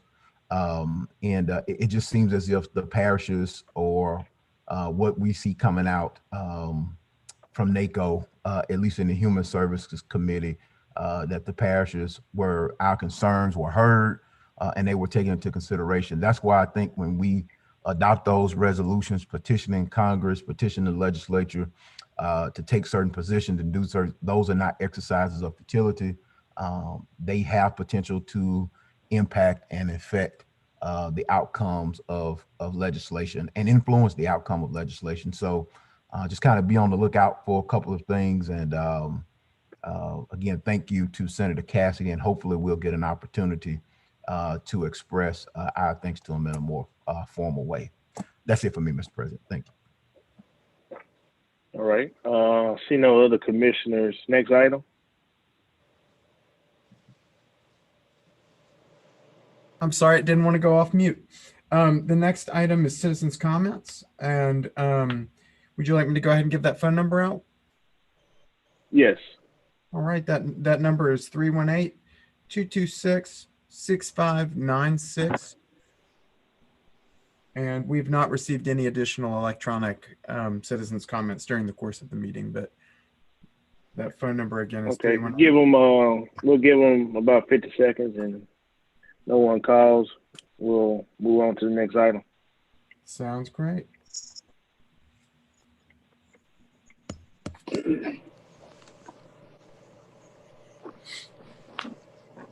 Are you glad you don't have to do all this, huh?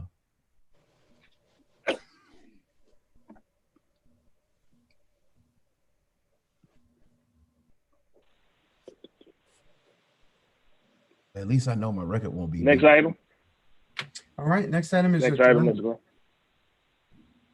The next item on our agenda is just adjourn. Adjourn. Okay. Move. Take a motion. Move. Got a motion to adjourn. Second. And a second. Good night, everybody. Good night.